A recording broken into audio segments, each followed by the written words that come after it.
దేవుని స్తోత్రం. మరి కోట ఎందుకు ఏర్పాటు చేస్తున్నారు సాక్ష్యం చెప్తారండి. గనీల్ గారు వారి ఫ్యామిలీ మనందరినీ చెప్తారు.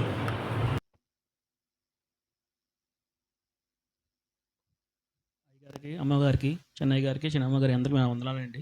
నేను చెప్పే సాక్ష్యం ఏంటంటే, ఈ గృహం తీసుకున్నామండి 2 years బ్యాక్. ఈ సెకండ్ న్యూ ఇయర్ అండి మనకి.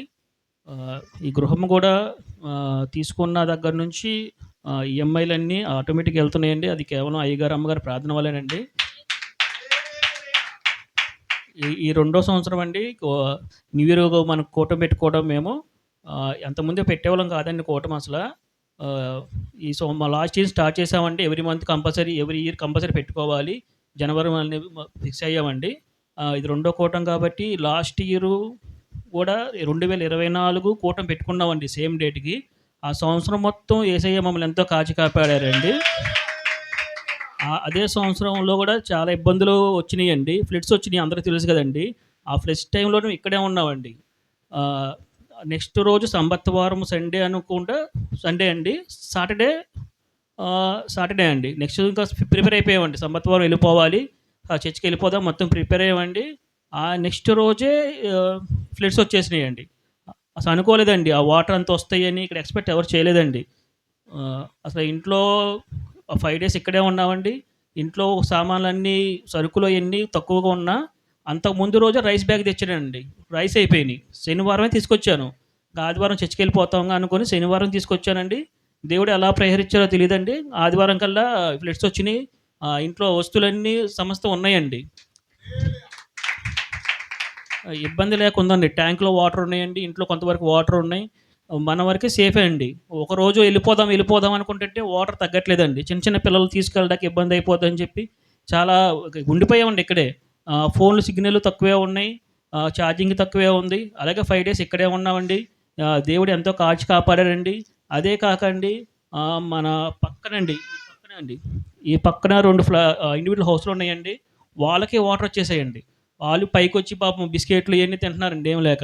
ఇంకా మన దగ్గర రైస్ అవన్నీ ఉన్నాయని చెప్పి వాళ్ళని కూడా తీసుకొచ్చి మన ఫ్లాట్లో పెట్టి 5 రోజులు మనమే భోజనాలు పెట్టి మొత్తం చూసుకున్నామండి.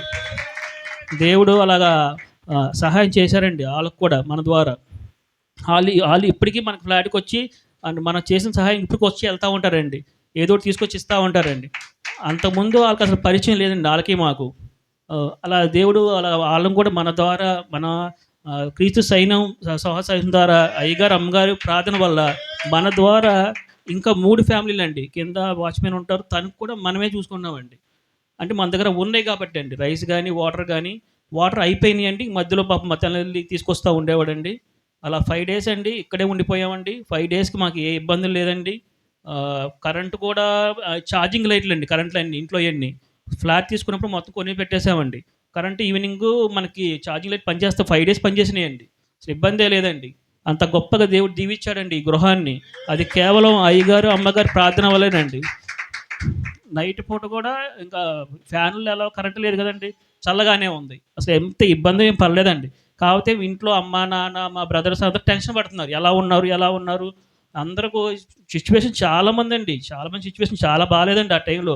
అన్నం లేక మధ్యలో ఒకసారి నేను బయటికి వెళ్ళానండి ఒకరోజు. ఎలాగోలా దిగేసి వెళ్ళిపోయానండి. వెళ్తే రోడ్డు మీద అన్నం లేక అడుక్కుంటున్నారండి. రిచ్గా ఉండేవాళ్ళనండి అన్నం అడుగుతున్నారు, ఆ ప్యాకెట్లు అని. అలా కాకుండా మనకి ఇంట్లో అన్నము కూర కానీ ప్రతిదీ సమస్తం సమకూర్చారండి. అది మన క్రీస్తు సైన సహవాసం ఉన్నాం కాబట్టి మనం ఇంత ఇదిగా ఉన్నామని చెప్పి అప్పుడు నాకు నమ్మకం పూర్తిగా జరిగిందండి.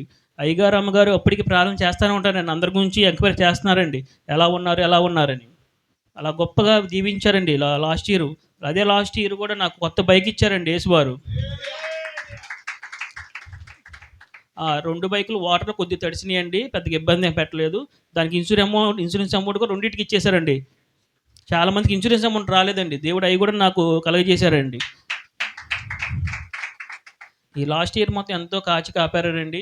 ఈ హౌస్ కూడా కేవలం అయ్యగారు అమ్మగారి ప్రార్థన వల్లేనండి దక్కింది. ఇది కేవలం ఎందుకంటే ఈ హౌస్ కొనాలి, చెయ్యాలి ప్లానింగ్ అసలు లేదండి. ఏదో జస్ట్ అలా అనుకున్నాము. అసలు నా దగ్గర మహా అయితే సేవింగ్స్ 10,000 ఉంటాయండి. అలాంటిది దీనికి అడ్వాన్స్ 5 లక్షలు కట్టామండి. అవి ఎలా వచ్చినాయో తెలియదండి. అయ్యగారు చెప్పాను, ప్రార్థన చేశారండి. తర్వాత ఇంకో లోన్స్ ఒక 4,00,000 లోన్స్ ఉన్నాయి. అయి క్లోజ్ చేస్తే కానీ హోమ్ లోన్ రాదండి. అయి క్లోజ్ చేయమన్నారు. మరి ఆ 4,00,000 కూడా నాకు ఏర్పాటు చేసేసారు యేసయ్య. అది అయ్యగారు ఒక్కొక్కటి చెప్తానే ఉంటున్నానండి అయ్యగారికి. ఎలా అంటే అయిపోయిద్దిరా అయ్యగారు ఒకటే అంటారు, "అయిపోయిద్దిరయ్యా." నేను అనుకుంటా ఏంటి అయ్యగారు అయిపోయిద్దంటే 4, 5 లక్షలు అదొక మాట ఏంటి అనుకునేవాడినండి మనసులో. ఒకటే అనుకుంటా, "అయిపోయిద్దిరయ్యా కానిచ్చేయి, నువ్వు వెళ్ళిపో, వెళ్ళిపో" అనేవాడండి. అలాగే జరుగుతుందండి. మళ్ళీ తర్వాత కూడా రిజిస్ట్రేషన్‌కండి 2,00,000 అయిందండి. అప్పటికి అమౌంట్ లేదు నా దగ్గరికి. అయ్యగారికి ఫోన్ చేసి చెప్పానండి. "అయిపోద్దిలే అయ్యా స్వీట్స్ ఇద్దామని" ఒక సింపుల్‌గా స్వీట్స్ అన్నారండి. లడ్లు సండే స్వీట్స్ ఇచ్చేయ్యా అయిపోద్దన్నారు. అలాగే అన్న ఒక రోజు తర్వాత అమౌంట్ 2,00,000 నాకొచ్చేసినాయండి. ఆ రిజిస్ట్రేషన్ అయ్యేదాకా నాకు ఈ ఇల్లు వచ్చిద్ది, చేసిద్దని నమ్మకం నాకు లేదండి. అసలు మా ఇంట్లో గాని, మా అమ్మ, నాన్నకి గాని మరి ఎవ్వరికి చెప్పలేదండి. ఎందుకంటే ఇంత పెద్ద ఫ్లాటు, ఇంత ఖర్చుతో ఉండేది నాకు వచ్చిద్దని చెప్పి నాకు నమ్మకం లేదండి. రిజిస్ట్రేషన్ అయిన తర్వాత చెప్పారండి. ఎందుకంటే ముందు చెప్పిన వాళ్ళు వెనక్కెళ్ళిపోయినా మళ్ళీ అదొక బాగోదు అని చెప్పి. ఆ తర్వాతే రిజిస్ట్రేషన్ అయ్యి ఇంటూ నా చేతికొచ్చిన తర్వాత అమ్మకి, నాన్నకి, మా బ్రదర్స్‌కి అందరూ చెప్పానండి. అందరూ ఆశ్చర్యపోయారండి. ఇదేంటి సడెన్‌గా అని. మరి ఒకలా ఈ లోన్ అవ్వక, చేయక చూపించినా అదొక గిల్టీ ఫీలింగ్ ఉంటదండి. అందుకే అండి ఇంకా చెప్తే అందరూ హ్యాపీ ఫీల్ అయ్యారండి. ఈ ఇల్లు చూడంగానే ఇంకా హ్యాపీగా ఫీల్ అయ్యారండి. ఆహ్, అయ్యగారు కూడా ఈ ఇల్లు చూసి చూసి సెలెక్ట్ చేశారండి. 2, 3 ఇల్లు చూపించానండి. ఈ ఇల్లు బావుందన్నారు. చక్కగుందన్నారు. మొత్తం చేపిచ్చానండి. కబోర్డ్స్‌కి ఈటిలకి కూడా మర్చిపోయాను. 2,00,000 అయినాయండి. అయి కూడా ఏర్పాటు చేశారండి యేసువారు.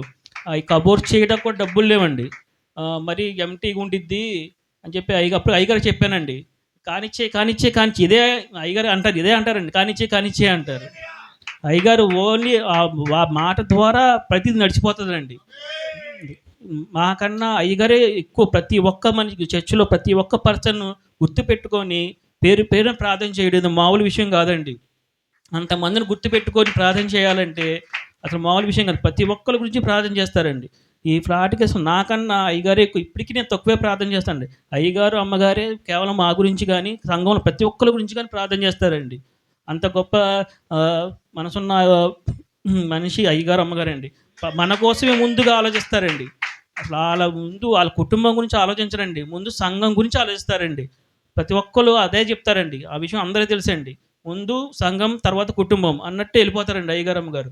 అలాగా ప్రతి ఒక్కళ్ళు ఆశీర్వదింపుతున్నారండి మన సంఘంలో. ప్రతి ఒక్కళ్ళకి ఇల్లు వస్తుందంటే అది కేవలం అయ్యగారు, అమ్మగారు ప్రార్థన వల్లేనండి.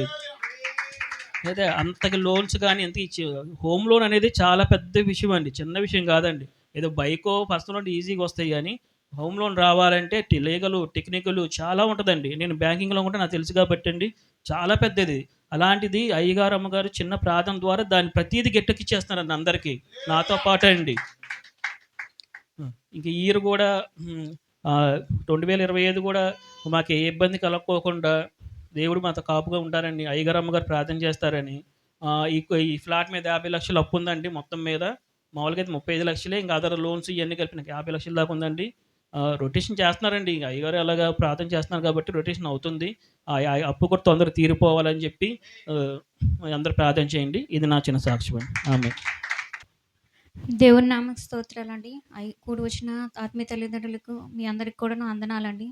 నేను చెప్పే సాక్ష్యం ఏంటంటే, చాలా గొప్ప విషయాలే జరిగాయండి. ఈ 2022 దగ్గర నుంచి కూడా మేము అత్తగారింట్లో ఉన్నామండి. చిన్న ఇల్లండి. ప్రార్థనలు పెట్టించుకోవాలన్నా, కూటాలు పెట్టుకోవాలన్నా మాకు చాలా బాధ అనిపిచ్చేదండి. చిన్న ఇంట్లో గృహంలో ఉంటున్నాం దేవా! పిల్లలకు గూడా అడుగుతున్నారు. ప్రార్థనలు జరుగుతున్నాయి. అమ్మ పెద్దమ్మోళ్ళ ఇంట్లో, పెదనాన్న ఇంట్లో కూటాలు జరుగుతున్నాయి. మన ఇంట్లో మనం ఎందుకు పెట్టుకోవట్లేదమ్మా అని పిల్లలు గూడా అడిగేవాళ్ళండి. నాకేం బాధ అనిపిచ్చేది. దేవా! ఇంత చిన్న గృహంలో మరి నడుచుకుంటున్నాము. మాకంటూ గూడా దేవా ఒక ఇల్లంటూ ఏర్పరిస్తే మేము సంవత్సరం, సంవత్సరం కూటం పెట్టుకుంటామని అనుకున్నామండి. అయ్యగారికి, అమ్మగారికి ఇలా చెప్పుకున్నామండి. ఇలా ఇల్లు చూసుకుంటున్నామని చెప్పి ఎవరికో లోన్‌కి అప్లై చేస్తే ఈయన అప్లై చేసుకున్నారండి. ఏదో చిన్నగా ఏదో అవుతదేమో అన్నట్టుగా అప్లై చేసుకున్నారు. అప్లై చేసుకుంటే అయ్యగారికి చెప్పారు. అయ్యగారు చెప్తే, "అయ్యా అయిపోయిద్దిలెండి. లోన్ వచ్చేస్తదని" చెప్పి అయ్యగారు అన్నారండి. అదే విధంగానే లోన్ శాంక్షన్ అయిందండి. లోన్ కూడా మాకు అప్రూవల్ అయిపోయింది.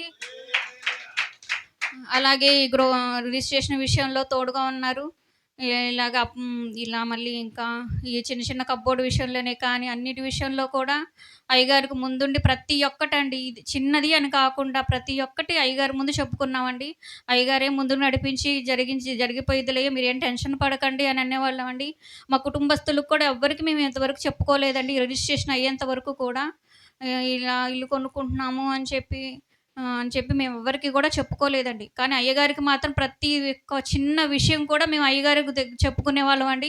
అయ్యగారేమో దగ్గరుండి "మీకేం కాదమ్మా అన్నీ జరిగిపోతాయి" అని సమాధానం ఇచ్చేవాళ్ళండి. ధైర్యపరిచేవాళ్ళండి. అలా మాకు లోన్ శాంక్షన్ అవ్వడం, గృహప్రవేశం అవ్వడం అన్నీ ప్రతి ఒక్క విషయంలో అయ్యగారు మాకు తోడుండి మాకు ధైర్యపరిచి ఆశీర్వదించారు కాబట్టి ఈ గృహంలో మేము ఇలా ఉండగలిగామండి. ఇంకా మరొక సాక్ష్యం ఏంటంటే ఇలా మాకు మా హస్బెండ్ కంటే గనీల్ గారికి ఎప్పుడు గ్యాస్ ప్రాబ్లమ్ వస్తదండి. ఎప్పుడు వస్తదండి. ఈ ఇంట్లోకి అడుగుపెట్టిన తర్వాత గ్యాస్ ప్రాబ్లమ్ అనేది రాలేదండి.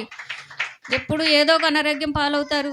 అయ్యగారితో ప్రార్థన చేపించుకునేవాళ్ళం. కానీ అయ్యగారి ప్రార్థన వల్ల మా గనీల్ గారికి గాని మంచి ఆరోగ్యం వచ్చిందండి. అలాగే అలాగే నాకు చెవులో నొప్పొచ్చిందండి. నేను చూపించుకున్నాను హాస్పిటల్‌లో. ఎన్నో హాస్పిటల్‌లో తిరిగానండి. వాళ్ళేమన్నారంటే, "చెవులో రంధ్రం పడిందమ్మా కర్ణపేరికి" అని అన్నారండి. నేను అయ్యగారికొచ్చి ప్రార్థన చేయించుకున్నాను. "అదేముండదమ్మా ప్రార్థన చేపిస్తాను" తల మీద చేయి పెట్టి ప్రార్థన చేశారండి. ఎన్ని మందులు వాడినా తగ్గనిది ప్రార్థన చేయించుకున్న తర్వాత ఒక్క నొప్పంటూ లేదండి. అది ఎటు పోయిందో కూడా తెలీదండి. ఎన్నో మందులు వాడాను. కానీ ప్రార్థన ద్వారా తగ్గిపోయిందండి.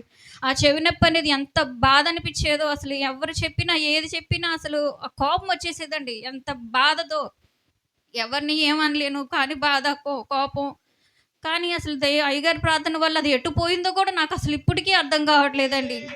ఇలా ఇట్లాంటి విషయాల్లో ఎన్నో తోడుగా ఉన్నారు. అలాగే నా ఉద్యోగ విషయంలో కూడా తోడుగా ఉన్నారండి. అయ్యగారికి ఒకసారి ఇలాగే నాకు జీతం పెరగట్లేదయ్యా అని చెప్పానండి. ప్రార్థన చేద్దాం అని అన్నారు. ఇక మా బాస్ ఏమో సాలరీ పెంచట్లేదండి. ఇలా ఒక 1 మంత్ ఆగిపోయానండి. 1 మంత్ ఆగిపోతే అయ్యగారికి చెప్పుకున్నానండి. "అమ్మ అది ఏముండదమ్మా జాబ్ అంటూ నీకేం ప్రాబ్లమ్ లేదు" అని చెప్పి అన్నారండి. 1 మంత్ తర్వాత మళ్ళీ వాళ్ళే పిలిచి సాలరీ పెంచి మళ్ళీ నాకిచ్చారండి. ఇలా నాకు ఉద్యోగ విషయంలో నాకెంతగానో తోడుగుండి, నా బిడ్డలకు ఆరోగ్య విషయంలో ఎంతగానో తోడుగుండి, నా భర్తకు తోడుగా ఉండి, ఇలా ప్రతి ఒక్క విషయంలో అయ్యగారు మా ముందుండి నడిపించి నడిపిస్తున్నారండి. తల్లిదండ్రులు మనకి ఎలా పిల్లల విషయంలో ఎంతగా తోడుగా ఉంటారో, అలాగే మన ఆత్మీయ తల్లిదండ్రులు మన పట్ల అన్నీ జాగ్రత్తగా ఉండి, ఇది చెయ్యండి, అది చెయ్యండి, ఇలా నడవండి, ఆత్మీయంగా ఇలా నిలబడండి అని ధైర్యపరిచి దేవుని సంఘంలో ఇలా ఉండాలి, దేవునిలో ఇలా ఉండాలి అని చెప్పి నడిపిస్తున్నారండి. మనకి తోడుగా ఉంటున్నారండి. వాళ్ళెంతో మనకు ముఖ్యమండి. ఇలా ప్రతి ఒక్క విషయంలో మనకు తోడుగుంటున్నందుకు వందనాలండి. అలాగే ఫ్లడ్స్ విషయంలో కూడా మాకు ఎంతగానో తోడుగా ఉన్నారండి. ఎంతో బాధపడ్డామండి. ఇలా ఏంటి దేవా సడన్‌గా వచ్చేసింది. అంతకు ముందే గనీలు బాప్తిసం తీసుకున్నారు. ఇలా మళ్ళీ సమ్మతం వచ్చే టయానికి ఏంటి దేవా ఇట్లా వచ్చిందని చెప్పి బాధపడ్డామండి. ఎంతో కష్టపడ్డామండి. ఇంత బాధపడుతున్నాం. ఇలా సమృద్ధి లేకుండా ఉంటదేమోనని అనుకున్నామంటే, అదే ముందు రోజు అన్ని సరుకులు తీసుకొచ్చి ఇంట్లో పెట్టారండి. ఈ సమృద్ధి విషయంలో తోడుగా ఉన్నాడు. వేరే ఒకళ్ళకి కూడా కొంచెం సహాయం చేసేలాగా కూడా ఉన్నామండి. ఇదంతా దేవుని ప్రార్థన అంటే అయ్యగారు, అమ్మగారి ప్రార్థనవేనండి. అలాగే ఇక్కడికొచ్చి అందరికీ అయ్యగారు ఇలా ఫ్లడ్స్ విషయంలో కూడా వచ్చి అందరికీ హెల్ప్ చేశారండి.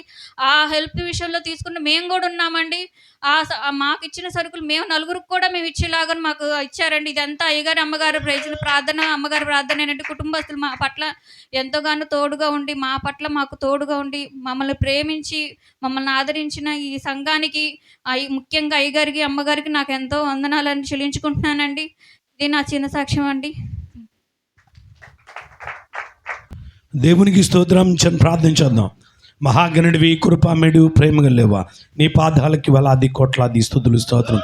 ఇదిగో నీకు మధ్యాహ్న కాల సమయంలో నీ ప్రేమలు చెప్పిన చక్కని సాక్ష్యములను మీరే దీవించి ఆస్వాదించండి.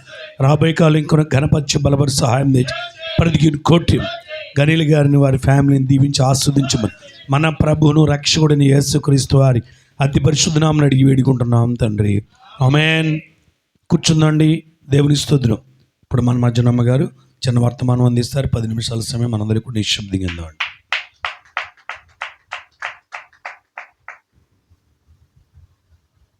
హృదయపూర్వక వందనాలు తెలియజేస్తున్నాను. అలాగే కూడిన సేవకులకి, సేవకులందరికీ, విశ్వాసులకి, పరిశుద్ధ సంఘానికి కూడా నా హృదయపూర్వక వందనాలు తెలియజేస్తున్నాను.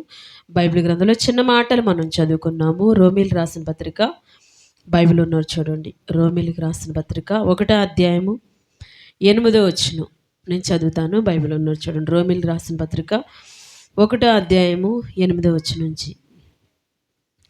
మీ విశ్వాసము సర్వలోకమున ప్రచురము చేయబడుచుండును బట్టి మొదట మీ అందరి నిమిత్తము యేసుక్రీస్తు ద్వారా నా దేవునికి కృతజ్ఞతాస్తుతులు చెల్లించుచున్నాను. దేవునికి స్తోత్రం. అందరూ బాగున్నారండి? అందరూ బాగుంటే చప్పట్లు కొడుతూ దేవుని నామాన్ని గణపరుద్దాగా. ఎన్నో మేలులు ఎన్నో కార్యాలు ప్రభువారు చేశారు. ఇంకా ఈ గృహంలో దేవుడు సర్వసమృద్ధి కలిగి చేయాలని అప్పు కూడా ఉంది. అప్పు కూడా సకాలంలో ప్రభువారు తీర్చాలని మీ అనుదిన ప్రార్థనలో ఈ కుటుంబాన్ని జ్ఞాపకం చేసుకుంటారని కూడా నేను తెలియజేస్తున్నాను. ఇక్కడ చూసినట్లయితే అపోస్తలుడైన పౌలు గారు చక్కని మాటలు తెలియజేస్తున్నాడు. ఏమనంటే ఇక్కడ అన్నారు, మీ విశ్వాసము సర్వలోకమున ప్రచురము చుండును బట్టి మొదట మీ అందరి నిమిత్తము యేసుక్రీస్తు ద్వారా నా దేవునికి కృతజ్ఞతాస్తుతులు చెల్లించుచున్నాను. దేవుని స్తోత్రం. ఇక్కడ మొట్టమొదటిగా మరి మనం చేయాల్సింది అంటే ఈ మొదటి నెల, సంవత్సరంలో ఇది మొదటి నెల కదా, ఈ మొట్టమొదటి నెలలో ఇలా ఆరాధన పెట్టి దేవుణ్ణి చాలామంది కూడా ఆరాధన పెడతారు మొదటి నెలలో. ఎందుకంటే సంవత్సరం లాస్ట్లో కానీ అట్లాగే సంవత్సరంలో మొదటి నెలలో కానీ దేవుడు ఎంతగానో మా తోడుగున్నారని మనం ఆరాధన పెడుతుంటాము. అలాగే బైబిల్ గ్రంథంలో కూడా అదే చెప్పబడింది. మొదట మీ విశ్వాసము అంటే మొట్టమొదటిగా మరి ఒక మంచి విశ్వాసిగా నీ ఉన్నప్పుడు మొట్టమొదటిగా దేవుని స్తుతించాలి, దేవుని ఆరాధించాలి అని చెప్పేసి మీ అందరి నిమిత్తం కూడా అపోస్తలుడైన పౌలు గారు అన్నారు, విశ్వాసుల నిమిత్తం అంట మొట్టమొదటిగా ఇటువంటి విశ్వాసాలను ఇచ్చేవయ్యా అని మొట్టమొదటిగా దేవుణ్ణి అంట కృతజ్ఞతాస్తుతులు చెల్లించుచున్నానని అపోస్తలుడైన పౌలు గారు అంటున్నారు. అలాగే మేము కూడా ఎప్పుడు కూడా సహవాసాన్ని బట్టి, సంఘాన్ని బట్టి, దైవజనుల్ని బట్టి, విశ్వాసాలను బట్టి మేము కూడా ఎక్కువగా దేవునికి కృతజ్ఞతాస్తుతులు చెల్లిస్తామండి ప్రతిరోజు కూడా. మరి ఎంతగానో, ఎందుకంటే ఇటువంటి పని మాకు ఇచ్చేవయ్యా, మరి మీ గురించి చెప్పే అర్హతను మాకు ఇచ్చావు, ఇటువంటి సహవాసాన్ని, ఇటువంటి సంఘాన్ని, అలాగే ఇటువంటి ఆత్మీయ బిడ్డలు మాకు ఇచ్చేవయ్యని మేము కూడా ఎప్పుడు కూడా దేవునికి కృతజ్ఞతాస్తుతులు చెల్లిస్తాము. దేవుని నామానికి స్తోత్రం. Thank you Jesus. అలాగే మీరు కూడా చక్కగా ఇలా ఆరాధన పెట్టి మాకు మరి దేవుడు మంచి సంఘాన్ని ఇచ్చాడు, మంచి దైవజనులు ఇచ్చారు, దేవుడు మాకు ఈ మేలు చేశారు, ఈ కార్యం చేశారని మరి చక్కగా మీరు కూడా కృతజ్ఞతా భావం అనేది మరి తెలియపరిచినప్పుడు మాకు కూడా చాలా సంతోషం వేసింది. ఎందుకంటే నిజంగా ఈ బంధం అనేది చాలా గొప్పదండి. శారీరక బంధంలో పిల్లల్ని కని పెంచి పెద్ద చేసి వాళ్ళకి వివాహాలు చేసి మళ్ళీ ఒక దాన్ని నడిపిస్తారు. కానీ ఆత్మీయ బంధం చూసినట్టు ఇది ఎప్పుడు కూడా వెనువెంటే ఉండి మరి ఇలా ఉండండి, ఇలా నడవండి, గైడెన్స్ ఇవ్వడం అంటే మాటలు కాదు, చెప్పడం అంటే మాటలు కాదు. ఏ మాట పడితే ఆ మాట చెప్పామనుకో మేలు జరగకపోతే జారిపోతారు, సంఘం బలహీనం అయిపోద్ది. అలా కాకుండా ఎంతో ప్రార్థనాత్మతో మేము కూడా మీకు చెప్పేటప్పుడు కూడా ఏదైతే బాగుంటుంది దేవుని దగ్గర అడిగి, దేవుని దగ్గర పర్మిషన్ తీసుకుని, దేవుడు కూడా ఎలా చెప్పని దేవుడు నడిపించకపోతే మాట్లాడు. కొంతమంది సాక్ష్యాలు చెప్తాకు వస్తుంటారు, అసలు సాక్ష్యం కూడా నడవదు, గడగడ ఉనిగిపోతారు, సాక్ష్యం కూడా చెప్పలేరు. కానీ ఈ రీతిగా దేవుడు నిలబెట్టుకొని వాడుకుని, తన నోటు బొరుగా వాడుకుని సంఘానికి, దేవుని బిడ్డలకి ఎలా చెప్పని దేవుడు మరి మాతో మాట్లాడిస్తున్నందుకు దేవుని నామానికి స్తోత్రం. Thank you Jesus. అందుకే ఎప్పుడు కూడా మన గృహాల్లో దేవునికి మరి ఎక్కువ కూడా కృతజ్ఞతాస్తుతులు చెల్లించాలండి. ఈ నూతన సంవత్సరంలో మనం అనుకుంటాం, నూతన సంవత్సరం నేను అది కొనాలి, ఇది కొనాలి, ఇంకేంటండి నూతన సంవత్సరం అది అడగాలి, ఇది అడగాలి దేవుని దగ్గర, లేదంటే ఏదైనా సాధించాలి, మేలు పొందాలి. మంచిదే, తప్పలేదు దాంట్లో, ఎందుకంటే ఆశపడతలో తప్పలేదు. ఆశపడింది మనకు దొరకాలంటే ఫస్ట్ దేవునికి కృతజ్ఞతాస్తుతులు మనము చెల్లించాలి. ఎందుకు చెల్లించాలి అంటే దేవుడు ఇప్పటివరకు మనకి చేసిన ఎన్నో మేలులు ఉన్నాయి కదా, ఎన్నో కార్యాలని జరగవలసింది మనము పొందుకోవాలంటే జరిగిన దానికి మనం ఏం చేస్తున్నాం? అవును కదా. ఒకరి దగ్గర అప్పు చేసామనుకోండి, అప్పు చేసినప్పుడు అప్పు తీరిస్తేనే కదా మళ్ళీ మనకి ఇచ్చేది, అవునా కదా. నువ్వు అప్పు కట్టుకోకుండా మళ్ళీ నాకు రాని ఇవ్వాలంటే ఎలా? రాదు కదా, ఎవరు కదా. అందుకే దేవుని దగ్గర మనం ఎక్కువ కూడా ఎప్పుడు ఏం చేయాలంటే కృతజ్ఞతాస్తుతులు చెల్లించాలి. ఏం చెల్లించాలండి? కృతజ్ఞతాస్తుతులు. అసలు ఇది మర్చిపోవద్దండి. అసలు దీంట్లో చాలా మర్మం ఉంది, దీంట్లోనే గొప్ప ఆశీర్వాదం ఉంది, దీంట్లోనే గొప్ప మేలుంది. అంత కరోనా వైరస్లో వచ్చింది ఏంటయ్యా అని జనాలు ఎంతమంది చచ్చిపోయారండి, అసలు ఎంతమంది రాలిపోయారండి. అటువంటి సమయంలో ఏంటయ్యా ఈ విపత్తు ఏంటయ్యా అని ప్రార్థన చేస్తే దేవుడు ఏం చెప్తున్నాడు? స్తోత్రాలు చెల్లించు. ఏమన్నాడండి దేవుడు? స్తోత్రాలు చెల్లించు. అదే సమయంలో కూడా మరి యుక్రెయిన్లో ఉన్నప్పుడు ఆవిడ కూడా హాస్టల్లో 2-3కి వచ్చింది వైరస్. అటువంటి సమయంలో ఎందుకంటే ఒకళ్ళకి వస్తే అందరికీ పాకేస్తుంది కదా ఆ రోజుల్లో, అలాంటి పరిస్థితి. అప్పుడు కూడా నేను కూడా దేవుని దగ్గర చాలా దుఃఖపడి, ఏంటి నా బిడ్డని నేను చూస్తానా, ఏంటి ప్రభా ఇలా వచ్చిందని ప్రార్థన చేస్తే నాకు కూడా యోహాను సువార్త 16:33 వచ్చింది. దాంట్లో చూసినట్లయితే దాంట్లో చక్కని మాట వ్రాయబడింది, చదవండి ఒకసారి. యోహాను సువార్త 16 నా యందు మీకు సమాధానం కలిగినట్లు నేను ఈ మాటలు మీతో చెప్తున్నాను. లోకంలో మీకు శ్రమ కలుగును, అయినను ధైర్యం తెచ్చుకోండి, నేను లోకాన్ని జయించున్నాను. చప్పట్లు కొట్టండి, దేవుని నామానికి స్తోత్రం. Thank you. అప్పుడు లోకంలో నిజంగా ఏం జరుగుతుంది? వైరస్తో శ్రమ జరుగుతుందా? లోకంలో శ్రమ జరుగుతుంది. నువ్వు మాత్రం ఎలా ఉండు? నీ బిడ్డ విషయంలో నువ్వు ధైర్యం తెచ్చుకో, నువ్వు ధైర్యంగా ఉండు, నేను ఆ లోకాన్ని జయించున్నాను అన్నాడు. దేవునికి స్తోత్రం. Thank you. ఇలా దేవుడు అండి నిజంగా మనకి ఎన్నో భయంకరమైన విపత్తుల నుంచి దేవుడు మనకి ఎన్నో కార్యాలు చేసి, ఎన్నో మేలులు చేసి మనల్ని తప్పించి రక్షించినందుకు జరిగిన కార్యాలు బట్టి మనం ఎక్కువగా ఏం చేయాలి? స్తోత్రాలు చెల్లించాలి. ఈ నూతన సంవత్సరంలో ఇది మాత్రం అసలు మీరు మిస్ అవ్వద్దు. దయచేసి ఎక్కువగా స్తోత్రాలు చెల్లించండి. ప్రతిరోజు చక్కగా ఉదయకాలం ముందు ఒక అరగంట సేపైన స్తోత్రాలు అర్జించొద్దు. ఉదయకాలం ముందు ఇది కావాలి అది కావాలి అస్సలు అడగొద్దు. ఉదయకాలం ముందు ఖచ్చితంగా స్తోత్రాలే చెల్లించు. నీకు జరిగిన ప్రతి మేలెత్తి నువ్వు స్తోత్రాలు చేయగలిగితే సాయంత్రం 2 గంటలు నువ్వు ఏడవలసిన పని లేదు. ఉదయకాలం ముందు స్తోత్రాలు చెల్లించకపోతే 2 గంటలు ఏడవాలి. 2 గంటల సమయం తీసి ఏడుస్తానంటే ఉదయకాలం ముందు చేయబాకు. స్తోత్రాలు ఖచ్చితంగా మిస్ అవ్వద్దు. స్తోత్రాలు మనం ఎక్కువగా చెల్లించాలి. ఈ విశ్వాస జీవితాలు మమ్మల్ని నిలబెట్టేవయ్యా, భక్తి జీవితాలు నిలబెట్టావు, ప్రార్థన చేసి అర్హతనిచ్చావు. ప్రార్థన చేయమన్నప్పుడు కూడా నేను అదే అడుగుతానండి. ఎప్పుడన్నా ఆదివారం ప్రార్థన చేయమని, ఎప్పుడన్నా పైగా ప్రార్థన ఇచ్చినప్పుడు నేను అదే చెప్తూ ఉంటా, దేవునికి అదే అడుగుతున్నా, ప్రభు ఈ భాగ్యాన్ని ఇచ్చావయ్యా, ఈ అర్హతనిచ్చావయ్యా, ఈ స్తుతించే అర్హతనిచ్చావు, ఇలా వర్తమానం వినే అర్హతనిచ్చావయ్యా, ఇలా చదివే అర్హతనిచ్చావు, చప్పట్లు కొట్టే అర్హతనిచ్చావు. ఇది లేనోళ్ళు కూడా ఎంతమంది బాధపడడం తెలుసా? ఈ భాగ్యం లేక, ఈ అర్హత లేక ఎంతోమంది రోడ్ల మీద తిరుగుతున్నారండి. కానీ దేవుని పరిశుద్ధ సంఘములో పరిశుద్ధుల మధ్య దేవుని ఆరాధించే భాగ్యాన్ని దేవుడు మనకిచ్చాడు. దేవునికి స్తోత్రం. Thank you. అందరిని బట్టి దేవుని కంటే ఎప్పుడు మనం ఏం చేయాలండి? కృతజ్ఞతాస్తుతులు మనము చెల్లించాలి. అదే చూసిన ఆదికాండం 48:15 ఆదికాండము 48:15 చూడండి. అతడు యోసేపును దీవించి, నా పితరులైన అబ్రహాము ఇస్సాకులు ఎవని యందు నడుచుచుండిరో ఆ దేవుడు నేను పుట్టినది మొదలుకొని నేటి వరకును ఎవడు నన్ను పోషించనో ఆ దేవుడు. ఇక్కడ చూసినట్లయితే మనం ఎందుకు దేవుని స్తోత్రాలు చెల్లించాలి అని చాలామందికి వస్తుంది. ఎందుకంటే మనం దేవుని ఎందుకు స్తుతించాలి, ఎందుకు మనం గణపరచాలి అన్నప్పుడు ఇక్కడ చూసినట్లు ఇక్కడ ఎందుకు మనం దేవుని స్తుతించాలంటే ఇప్పటి వరకు దేవుడు మనల్ని పోషించాడండి. పోషించాడా? కడుపు మాడకుండా కదా. నిజంగా చూసినట్లయితే 5 ఏళ్ళు నోట్లోకి వెళ్ళక అల్లాడుతున్నారు. కొంతమంది మట్టి తింటున్నారు, కొంతమంది తిండి తినకూడదు గడ్డి తింటున్నారు.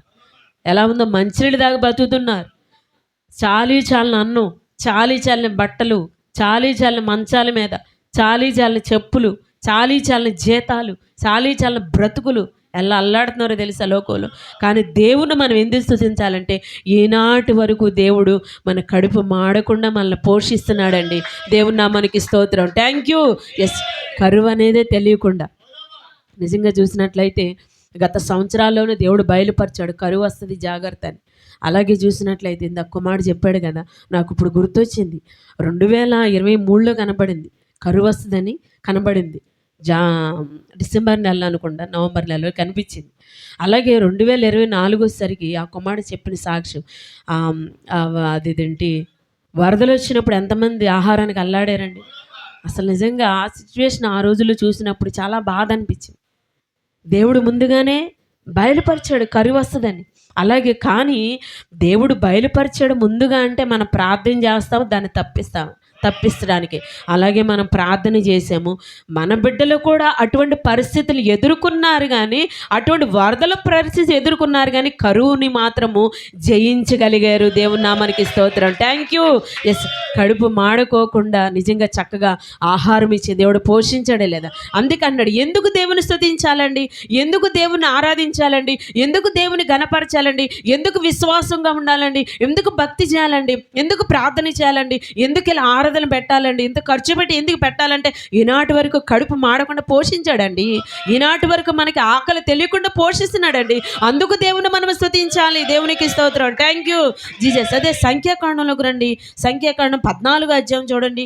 సంఖ్యాకాండము 14వ అధ్యాయంలో 14వ అధ్యాయము 19వ వచనం. ఐగుప్తులో నుండి వచ్చినది మొదలుకొని ఇది వరకు నీవు ఈ ప్రజల దోషమును పరిహరించి ఉన్నట్లు నీ కృపాతిశయమును బట్టి ఈ ప్రజల దోషమును దయచేసి క్షమించమని యెహోవాతో చెప్పగా చాలండి. ఇక్కడ చూసినట్లయితే మోషే గారు ప్రార్థన చేస్తారు. ఏమనంటే ఐగుప్తు దేశంలో నుండి వచ్చిన మొదలుకొని, అంటే లోకంలో నుంచి వచ్చిన ఇజ్రాయేల్ గురించి మాట్లాడుతున్నాడు అక్కడ. ఐగుప్తు దేశం నుంచి వచ్చిన మొదలుకొని ఇజ్రాయేలీలు దేవుని దగ్గర ఎంతో సనిగారు కదా, ఎంతో గొనిగారు కదా. మరి నిజంగా కొంచెం కడుపు మాడగానే సనిగారు, గొనిగారు. కానీ దేవుని దోతలు తినే ఆహారం ఇచ్చాడు, పూరేళ్ళను కురిపించాడు. అలాగే వాటర్ వాటర్ దొరకపోతే గొనిగేశారు. అలాగే ప్రతి విషయంలో దేవుని దగ్గర సనుగుతూ గొనుగుతూ ఇబ్బంది పెడితే అక్కడ మోషే గారు ఐగుప్తు దేశంలో మొదలుకొని మరి నిజంగా ఇది వరకు నీవు ఈ ప్రజల దోషమును పరిహరించినట్లు నీ కృపాతిశయమును బట్టి ఈ ప్రజల దోషమును దయచేసి క్షమించాయి. అలాగే లోకంలో నుంచి మనం వచ్చిన మొదలుకొని మరి నిజంగా దేవుళ్ళు ఎదుగుతున్నప్పుడు ఏదో ఒక పొరపాట్లు, ఏదో ఒక అబద్ధాలు, ఏదో ఒక మోసము, తెలుసో తెలియకో మరి తెలిసి చేసి కొన్ని పాపాలు, తెలియక కొన్ని చేసి పాపాలు, ఇలా మనం చేసినప్పుడు దేవుడు మనల్ని క్షమించలేదా? క్షమించాడా లేదా? క్షమించాడు. కాబట్టే దేవుని మనము స్తుతించాలి. దేవునికి స్తోత్రం. Thank you. ఎస్, ఏదన్నా మేలు జరగకపోతే, ఎవరన్నా ఏదన్నా అన్నా, కార్యం జరగపోయినా, అడిగింది పొందుకోలేకపోయినా, అడగంగానే సమాధానం రాకపోయినా ఏం చేస్తున్నాం? సనుగుతున్నాం, గొనుగుతున్నాం. దేవుని మీద, సంఘం మీద, దైవజనుల మీద, తల్లిదండ్రుల మీద, కుటుంబస్తుల మీద, ఇంకేంటంటే ఇరుగు పొరుగు మీద, అలాగే ఆత్మీయ బిడ్డల మీద, ఇలా ఏదో ఒక విషయంలో, ప్రతి విషయంలో ఏదో ఒక పొరపాటు, ఏదో ఒక దోషమో, ఏదో ఒక అబద్ధమో, ఏదో ఒక మోసం జరుగుతూనే ఉంటుంది. అయినను దేవాది దేవుడు మనల్ని ఏం చేస్తున్నాడు? క్షమిస్తున్నాడా లేదా? ఆయన క్షమించబోతే ఈ బతుకుండేది కాదండి. అవునా కాదా? ఆయన క్షమించబోతే ఈ జీవితం ఉండేది కాదు, ఈ బతుకుండేది కాదు, ఈ తిండి ఉండేది కాదు. ఇలాంటి మన నిజంగా మంచి విలువైన వాటిని మనం అనుభవించలేము. ఆయన క్షమిస్తున్నాడు కాబట్టి దేవుని మనం ఎక్కువగా ఏం చేయాలండి? స్తుతించాలి, గణపరచాలి. దేవుని మనము బహుబలముగా ఆరాధించాలి. దేవుని నామానికి స్తోత్రం. Thank you Jesus. అలానే చెప్పేసేసి క్షమిస్తున్నాడు కదని చెప్పేసి ఇష్టానుసారంగా మనం బ్రతకకూడదు. క్షమిస్తున్నాడు. ఎందుకంటే చూసినట్లయితే బట్ట కొన్నామనుకోండి, బట్ట కట్టుకున్నప్పుడు, ఆ వస్త్రం కట్టుకున్నప్పుడు దాన్ని మట్టి అంటింది జాడిస్తూ ఉంటాం. అది ఇంకా నువ్వు కావాలని రుద్దుకున్నావనుకో, ఇంకా బ్రష్ కొడతావు. బ్రష్ కొట్టే కొంది అది ఉంటుందా, పోడొద్దా?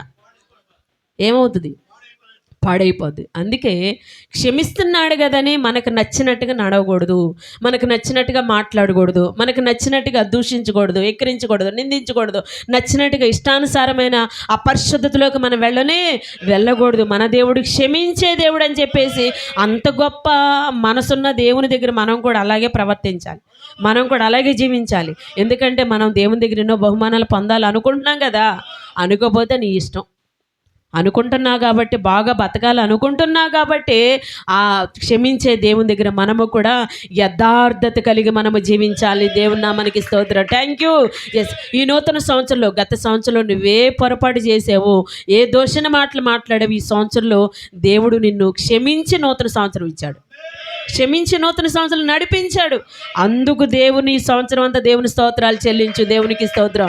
Thank you Jesus. అదే చూసిన సంఖ్యాకాండం 22వ అధ్యాయం 18వ వచనం. సంఖ్యాకాండము 22వ అధ్యాయము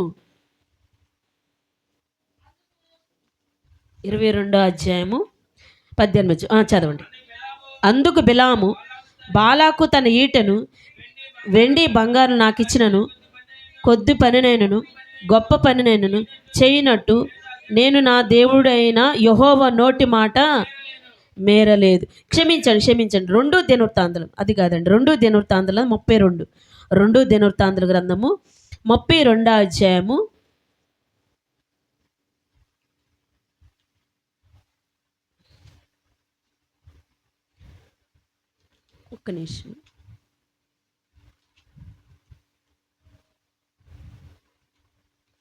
2 దినవృత్తాంతాల గ్రంథం 32వ అధ్యాయం 22వ వచనం. ఈ ప్రకారము యెహోవా హిజ్కియాను యెరూషలేము కాపురస్తులను అష్షూరు రాజైన సన్హెరీబు చేతిలో నుండి అందరి చేతిలో నుండి రక్షించి అన్ని వైపులను వారిని కాపాడినందున అనేకులు యెరూషలేములో యెహోవాకు అర్పణలను యోధారాజుని ఇస్సాకు కానుకలను తెచ్చి ఇచ్చిరి. అందువలన అతడు అప్పటి నుండి సకల జనుల దృష్టికి ఘనత నొందిన వాడాయను. చాలండి. ఇక్కడ చూసినట్లయితే ఇక్కడ హిజ్కియా గారి మీదకి సన్హెరీబ్ అనే రాజు పద్దాక యుద్ధానికి గొడవలకి తగాదాలకు వచ్చేవాడండి. పద్దాక. అలాగే మనల్ని కూడా పద్దాక దుష్టుడు కెలికితా ఉంటాడు కదా. మనల్ని కూడా కొంచెం సందు దొరికితే చాలు, కొంచెం ప్రార్థన చేయకపోయినా ఇంకేంటండి, అవకాశం దొరికిందంటే వాడు మన మీదకి వచ్చేసి ఏదో శోధన పెట్టాలని చూస్తాడు, మనకి ఇబ్బంది పెట్టాలని చూస్తాడు, మళ్ళీ పాడు చేయాలని చూస్తాడు మన భక్తి జీవితాన్ని, ఆత్మీయ జీవితాన్ని. ఏదో ఒకటి కనబడిందా కూడా. చూసావా మీ మమ్మీ ఏమందో, మీ అమ్మగారు ఏమన్నారో, మీ అయ్యగారు ఏమన్నారో చూసావా, అక్కడ ఏం జరిగిందో చూసావా, ఇక్కడ ఏం జరిగిందో చూసావా. వాళ్ళు సరిగ్గా కళ్ళు మూసుకుని ప్రార్థన చేయలే. ఇట్లా ఏదో ఒకటి చిన్న చితకలు కూడా చూపించి ఏదో ఒకటి చూపించేసి తప్పు లేకపోయినా మనల్ని ఏం చేస్తాడంటే డిస్టర్బ్ చేస్తాడు, మళ్ళీ చాలా గలిబిలి చేస్తాడు, మళ్ళీ చాలా ఇబ్బంది పెడతాడు. ఇక్కడ సన్హెరీబు రాజు కూడా హిజ్కియా గారిని చాలా ఇబ్బంది పెడుతున్నాడు, చాలా బాధ పెడుతున్నాడు, చాలా నష్టపెడుతున్నాడు, చాలా నిజంగా బాధ పెడుతుంటే వేధిస్తుంటే హిజ్కియా రాజుగారంట బహుబలంగా ప్రార్థన చేశాడంట. అయ్యా ఏంటయ్యా ఇలా ఎందుకు ఇలా చేస్తున్నాడని చెప్పేసి దేవునికి 20వ అధ్యాయంలో కనపడుతుంది. అక్కడ రాజైన హిజ్కియాను ఆమోజు కుమారుడైన యెషయా అను ప్రవక్తయును ఇందుని గురించి ప్రార్థించి ఆకాశం తట్టు చూచి మొరపెట్టాడు. ఇలా దుష్టుడు మనల్ని ఇబ్బంది పెడుతున్నాడు. ఎవరైనా మనం ఇబ్బంది పెడుతున్నా మనం ఏం చేయాలి? ప్రార్థన చేయాలి. ఏం చేయాలండి? దేవుని దగ్గర బహుబలంగా మనం ప్రార్థన చేయాలి. ఇవాళ మనల్ని అలా అంటున్నారో లేదంటే ఏదో చిన్న చితగా బాధ వచ్చిందిలా ఇదేముందులని తీసేసేవా పెద్దది తెచ్చి పెడతాడు. నిజమండి. చిన్న దాంట్లో ఉండగానే మనం జాగ్రత్త తీసుకుని దానికోసం బహుబలంగా ప్రార్థించాలి.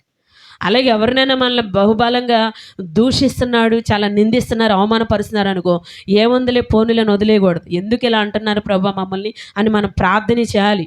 ఎందుకంటే అలా ప్రార్థన చేయకపోతే అనుకో రేపొద్దున ఇవాళ ఎదురుగుండా దూషించిన అతను రేపొద్దున సమాజంలో దూషిస్తాడు, ప్రజల మధ్య దూషిస్తాడు. అందుకే చిన్న దాంట్లో ఉండగానే మనము దాన్ని పట్టుకోవాలి. అందుకే దేవుడు ఏమంటాడండి, బాలుడు నడవవలసిన త్రోవను వానికి అంటే బాలుడుగా చిన్నగా ఉన్నప్పుడే ఆ త్రోవ నేర్పిస్తే పెద్దవాడైనప్పుడు దాని నుండి తొలగిపోడు. అలాగే చిన్న సమస్యగా నువ్వు వదిలేసేవనుకో ప్రార్థన చేయకుండా పెద్దది వచ్చి కూర్చుంటుంది. అందుకే చిన్నదానికి ఉండగానే మనం ఏం చేయాలి? దేవుని దగ్గర ఆకాశపు చేతులెత్తి దేవుని దగ్గర మనము మొర్రపెట్టి ప్రార్థన చేయాలి. ఎప్పుడైతే హిజ్కియా గారు అలా ప్రార్థన చేశాడు ఏం జరిగిందండి?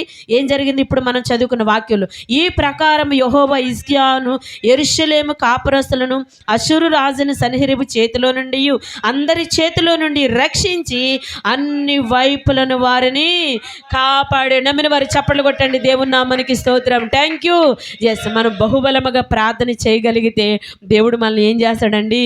మనుషుల చేతిలో నుండి అన్ని వైపుల అందరి రాజుల శత్రువుల చేతిలో నుండి మనల్ని తప్పించి రక్షించడానికి సమర్థుడు. చప్పట్లు కొట్టండి. దేవుని నామానికి స్తోత్రం. Thank you Jesus. ఇక్కడ నిజంగా ఇంత గనిల్ గారు చెప్పారు కదా, అన్ని వైపుల నుంచి వాటర్ వచ్చేసి వెళ్ళడానికి లేదు, నడవడానికి లేదు, ఎంతో ఇబ్బంది, ఎంతో కష్టము, ఎంతో సమస్య, బాధ. అటువంటి పరిస్థితుల్లో నిజంగా దేవుని ప్రేరేపణ చూడండి, ముందు రోజే అన్ని సమకూర్చాడు. ఎంత గొప్ప విషయం. చప్పట్లు కొట్టండి. దేవునికి స్తోత్రం. Thank you just. దేవుని బిడ్డని ఎప్పుడు కూడా దేవుడు చల్లగా ఉంచుతాడండి, తోడుగా ఉంచుతాడండి. నడిపిస్తాడండి, కాపాడుతాడండి, రక్షిస్తాడండి, పోషిస్తాడండి. నమ్మిన వారు చప్పట్లు కొట్టండి. దేవునికి స్తోత్రం. Thank you. సహోదరి సోదరుడు, నువ్వు అలా తప్పించబడాలి అంటే ఏం చేయాలి? ప్రార్థన ఎక్కువగా చేయాలి. ఏం చేయాలండి? ప్రార్థన, బహుబలంగా ప్రార్థన చేసే దేవుడు మనకెంతగానో తోడుగా ఉండి నడిపించి సహాయం చేసే దేవుడు మన దేవుడు. అదే యెహోషువ గ్రంథం 14:11 ఒక మాట నేను చదివేసి ముగిచ్చేస్తాను. యెహోషువ గ్రంథము 14 యెహోషువ గ్రంథము 14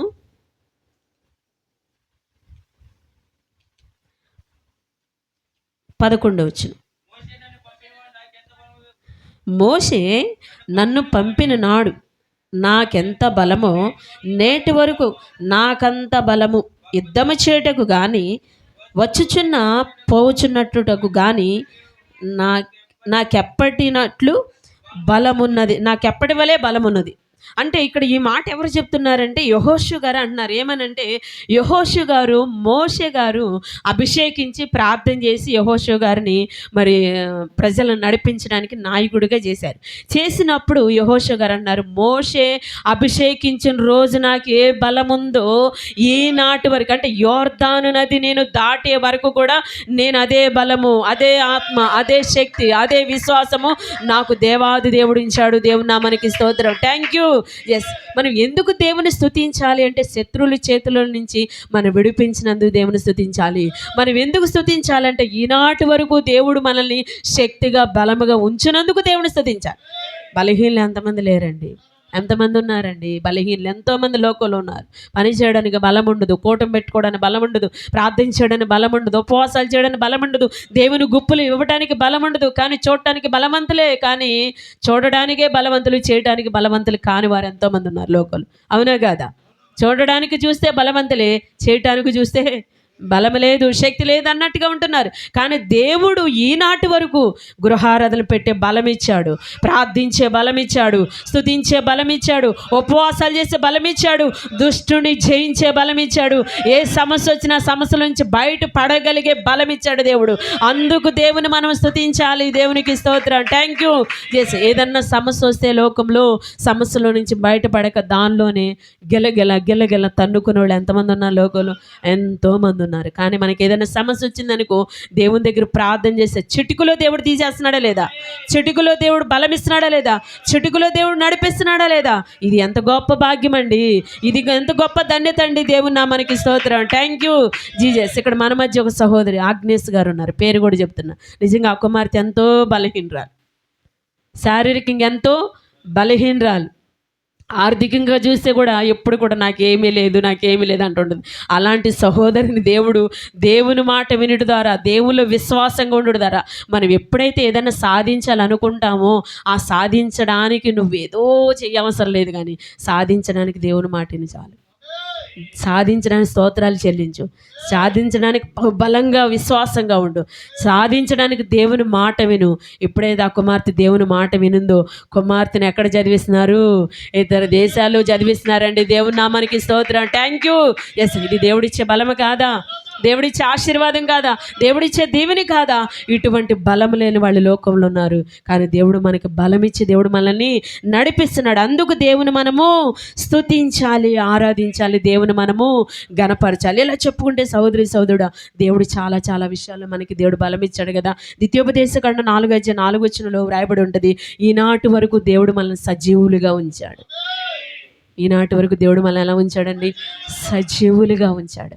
నూతన సంవత్సరం చూడలేని వారు ఎంతోమంది ఉన్నారు కదా, ఎంతోమంది రాలిపోయిన వారు ఉన్నారు. కానీ ఈనాటి వరకు నిజంగా చూసినట్లయితే మన వయసును బట్టి ఎన్నో అనారోగ్యాలు వచ్చినా, ఎన్నో ప్రాబ్లమ్స్ వచ్చినా, ఎన్నో సమస్యలు వచ్చినా, ఎన్నో ఇబ్బందులు వచ్చినా, చాలామంది ఏ సమస్య వచ్చినా తట్టుకోలేక చాలామంది ఆత్మహత్యలు చేసుకోవడం, తట్టుకోలేక ఏదేదో చేసుకుంటుంటారు. అలాగే అప్పుల తెరకి ఏదో పాడు చేసుకుంటారు జీవితాలు. కానీ దేవుడు ఎన్నో సమస్యలు మనం నెట్టుకుంటూ వెళ్తున్నాం కదా, ఎన్నో సమస్యల్లో నుంచి మనం బయటపడుతున్నాం, ఎన్నో ఇబ్బందుల్లో నుంచి, అలాగే ఎన్నో సంతోషాల నుంచి. మొన్నటి కాలం ముందు నిజంగా ఒక వీడియో చూశానండి. మ్యారేజ్ జరుగుతుంది, ఫ్రెండ్ మ్యారేజ్ జరుగుతుంది. ఆ మ్యారేజ్లో ఫ్రెండ్కి గిఫ్ట్ ఇస్తా చనిపోయాడండి. సంతోషాలు కూడా ప్రాణాలు పోగొట్టుకునే వాళ్ళు ఎంతమంది ఉన్నారు? బాధలు వచ్చినప్పుడు ప్రాణాలు పోగొట్టుకునే వాళ్ళు ఎంతమంది ఉన్నారు. కానీ ఈరోజు ఈనాటి వరకు దేవుడు మనల్ని సజీవ సంఖ్యలో దేవుడు నిలబెట్టాడు. అందుకు దేవుని మనము స్తుతించాలి. దేవుని నామానికి స్తోత్రం. Thank you. సహోదరి సహోదరుడు, ఎలా దేవుడు చెప్పుకోవాలంటే మనకి ఆహారం ఇచ్చి, వస్త్రాలు ఇచ్చి, ఆరోగ్యం ఇచ్చి, ఉద్యోగాలు ఇచ్చి, వ్యాపారాలు ఇచ్చి, పనిపాటలు ఇచ్చి, బ్రతుకుల్నిచ్చి, పరిశుద్ధమైన జీవితాన్ని జీవించే అర్హతను దేవుడు మనకిచ్చి, ఈ రీతిగా దేవుడు మనల్ని నడిపిస్తున్నందుకు, సజీవులుగా నిలబెట్టినందుకు మనం దేవుని స్తుతించొద్దా, దేవుని ఆరాధించొద్దా, దేవుని మహింపరచొద్దా? ఇలా మనుషులు ఎవరు చేయలేరు, కానీ కేవలం దేవాది దేవుడు మనకు తోడుగా ఉండి మనల్ని నడిపిస్తున్నాడు అన్నవారు, నమ్మిన వారు చప్పలు కొట్టండి. దేవునికి స్తోత్రం. Thank you GS. మరి నిజంగా మరి గనీల్ గారు ఆయన భార్య బిడ్డలు కూడా ఎంతగానో మరి ఇజ్రాయెల్పేటలో ఉన్నప్పుడు ఒక్క ఆరాధన కూడా పెట్టేవాళ్ళు కాదు. ఏదో వచ్చి చిన్న ప్రార్థనే, కానీ నిజంగా ఇక్కడ దేవుడు గృహాన్ని ఇచ్చి ఆ బిడ్డకి అసలు ఒక్కసారి ఇంతగా వాల్యుబుల్, ఇంత విలువైన గృహాన్ని దేవుడు వారికి ఇచ్చి మరి చక్కగా గృహారాధనలు పెట్టిస్తూ దేవుడు వారి కుటుంబాన్ని చల్లగా కాచి కాపాడి ఎంతగానో సంతోషంగా నడిపిస్తున్నారు కదా. అందుకు కృతజ్ఞత భావంతో ఈ ఆరాధన పెట్టి దేవుని స్తుతిస్తున్నారు. ఇంకా బహుబలంగా ఆత్మీయ జీవితంలో బలంగా ఉండాలని, విశ్వాస జీవితంలో బహుబలంగా ఉంటూ మరి అనేకమైన మేలులు, అద్భుతాలు, కార్యాలు మరి అన్ని గనీల్ గారు ఆయన ఫ్యామిలీ కూడా పొందుకోవాలని నేను కోరుకుంటూ ఈ చిన్న మాటలు చెప్పి ముగిస్తున్నా. మీ అందరికీ నా హృదయపూర్వక వందనాలండి. దేవుని స్తోత్రం ప్రార్థించేద్దాం. మహాగణుడివి, కృపామేడు, ప్రేమగలేవా, నీ పాదాలకి వేలాది కోట్లాది స్తుతులు స్తోత్రం. ఈ మధ్యాహ్న కాలం నీ కుమార్ చెప్పిన చక్కని వర్తమానం దీవించి సహాయం తెచ్చి, రాబోయే కాలంలో బలపరిచి గణపరిచి సహాయం తెచ్చి, గనీల్ గారిని ఆయన భార్య బిడ్డను దీవించము. క్రీస్తు వారి పేరు అడుగుచున్నాం తండ్రి, ఆమేన్. కూర్చుందాండి. దేవుని స్తోత్రం. ఇప్పుడు మన మధ్య నిజాలాజు గారు చక్కని కీర్తన పడతారు. అందరూ కూడా చక్క చేతులోడించి చప్పట్లు కొడుతూ దేవుని నామం పంచుకుందాం. అవకాశం ఇచ్చండి. దేవాది దేవునికి, ఆత్మీయ తల్లిదండ్రులకు, ఇక్కడ కూడి ఉన్న పరిశుద్ధ సంఘం అంతటి నా హృదయపూర్వక వందనాలండి.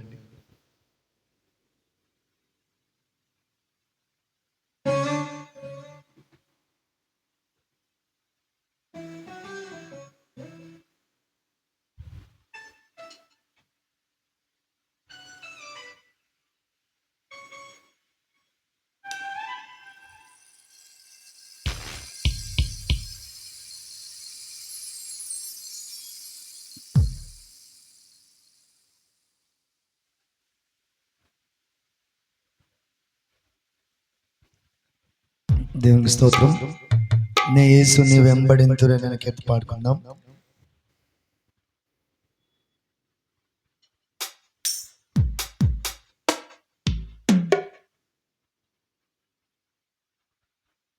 హల్లెలూయా, హల్లెలూయా, హల్లెలూయా.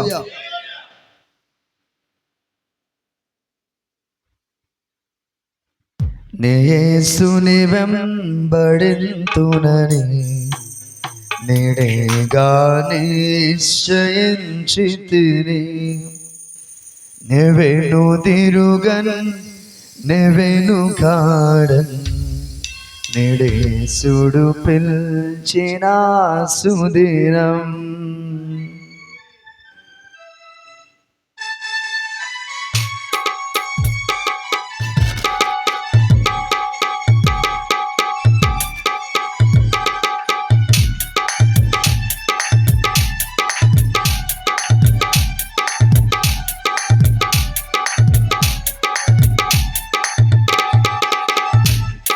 యేసుని వెంబడింతునని నేడేగా నిశ్చయించితిని.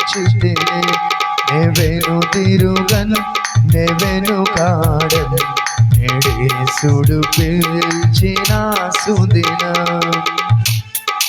Thank you Jesus. Hallelujah, glory. చప్పలు కొడుతూ కీర్తన పాడుచు దేవుని నామాన్ని కనపరుద్దాం, స్తుతిద్దాం. హల్లెలూయా.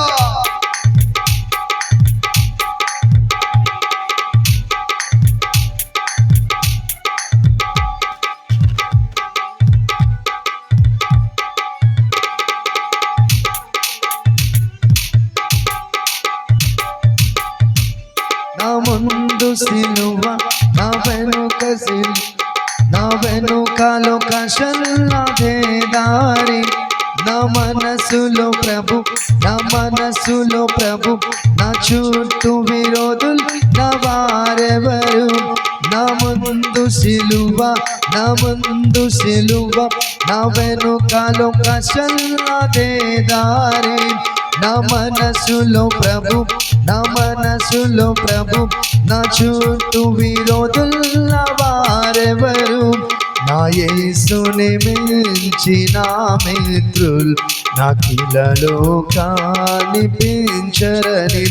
నా యేసుని మించిన మిత్రులు నాకిలలో కనిపించరని. నెవెను తిరుగన్, నెవెను కాడన్. అర్థమా? స్తుతిద్దామా? వెను తిరుగన్, నెవెను కా. కలిసి ఆయన ఆరాధిద్దామా? ఆహా, నెవెను తిరుగన్, నెవెను కాడన్, యేసుడు పిలిచిన సుదినం. అందరూ చెప్పలు కొడుతూ దేవుని నామాన్ని స్తుతిద్దాం. Hallelujah, glory glory glory glory glory glory.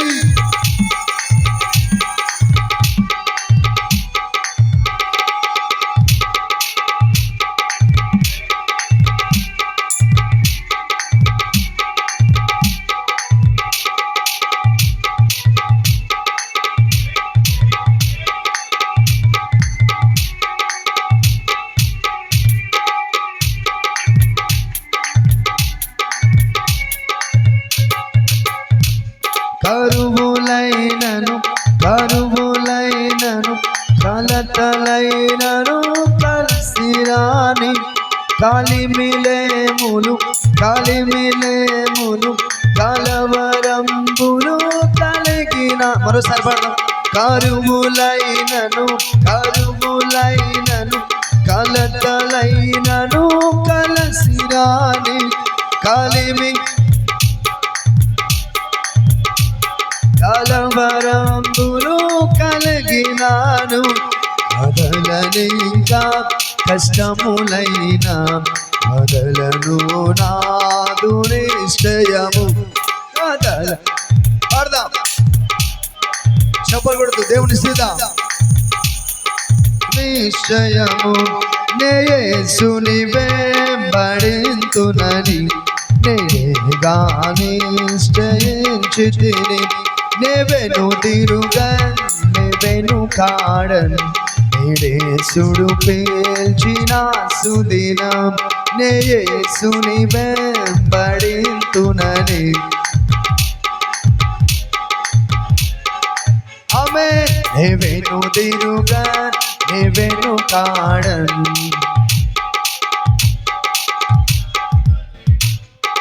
Glory. దేవుని స్తుతిద్దాం, కనబరుద్దాం.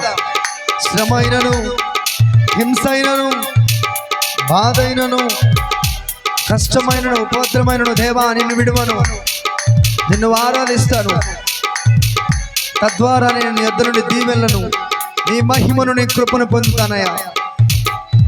మనసారా హృదయమారా నిన్ను ఆరాధించుట ద్వారా, నీ నామమును స్మరించుట ద్వారా నూతనమైన శక్తితోటి ఈ నూతన సంవత్సరంలో మా ఎందుకు కురిపించబోతున్నావు.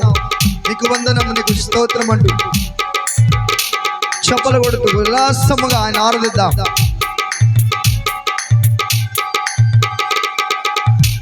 శ్రమ అయినను, శ్రమ అయినను, బాధ అయినను, వస్త్రహీనత, ఉపద్రవములు, కట్టములైన. మరొక శ్రమ అయినను, బాధ అయినను, హింస అయినా, ఉపద్రవములు, కట్టములైన. నా యేసుని ప్రేమ నుండి నన్ను ఎడబాపేది. ఆమేన్.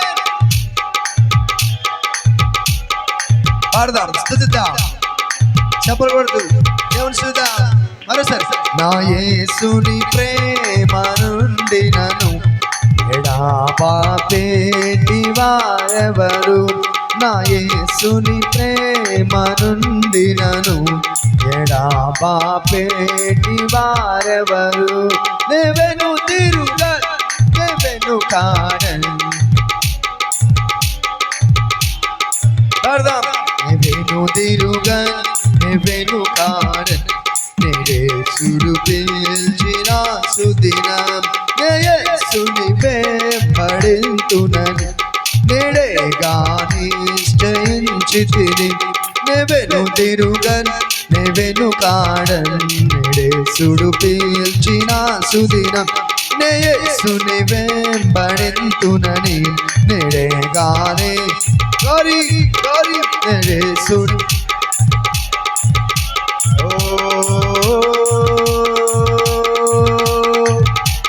యేసుని వెంబడింతునని నేడేగానే నిశ్చయించి నేను తిరుగ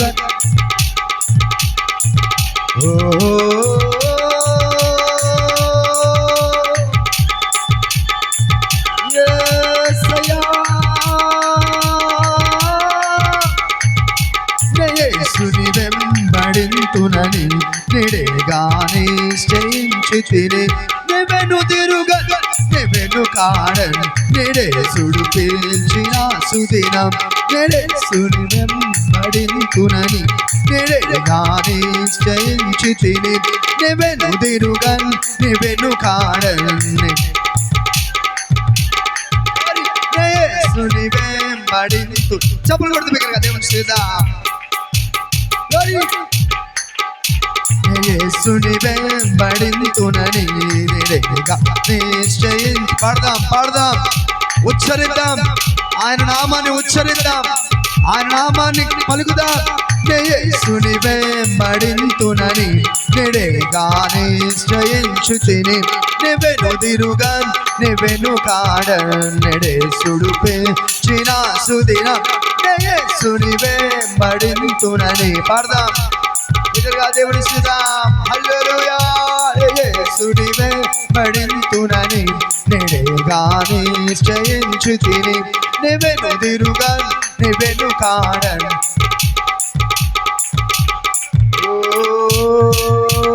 యేసుని వెంబడింతునని నేడేగా నిశ్చయించితిని. నెవెను తిరుగన్ నెవెను కాడన్ పిలిచిన సుదినం నెవెను తిరుగన్ నెవెను కాడన్ నేరేసుడు పిలిచిన సుదినం యేసుని వెంబడింతునని నేడేగా నిశ్చయించితిని. యేసుని వెంబడింతునని నేడేగా నిశ్చయించితిని. నెవెను తిరుగన్ నెవెను కాడన్ నేరేసుడు పిలిచిన సుదినం శ్రమాయినను హింసాయినను వస్త్రహీనత ఉపద్రవములు ఖడ్గములైన అందరూ పడదాం. శ్రమాయినను హింసాయినను పదాయిన వస్త్రహీనత ఉపద్రవములు ఖడ్గములైన నా యేసుని ప్రేమ నుండి నన్ను ఎడబాపేటి వారెవరు? ఆమేన్. నా యేసుని ప్రేమ నుండి నన్ను ఎడబాపేటి వారెవరు? నా యేసుని ప్రేమ నుండి నన్ను ఎడబాపేటి వారెవరు? నీ యేసుని వెంబడింతునని నీడేగానే నిశ్చయించి అందరూ కలిసి పడతాం. నీవెను తిరుగన్ నీవెను కాడన్ నేడేసుడు పిల్చిన సుదినం నేసుని వెంబడింతునని నేడేగా నిశ్చయించి తిని నీవెను తిరుగన్ నీవెను కాడన్ నేడేసుడు పిల్చిన సుదినం నేసుని వెంబడింతునని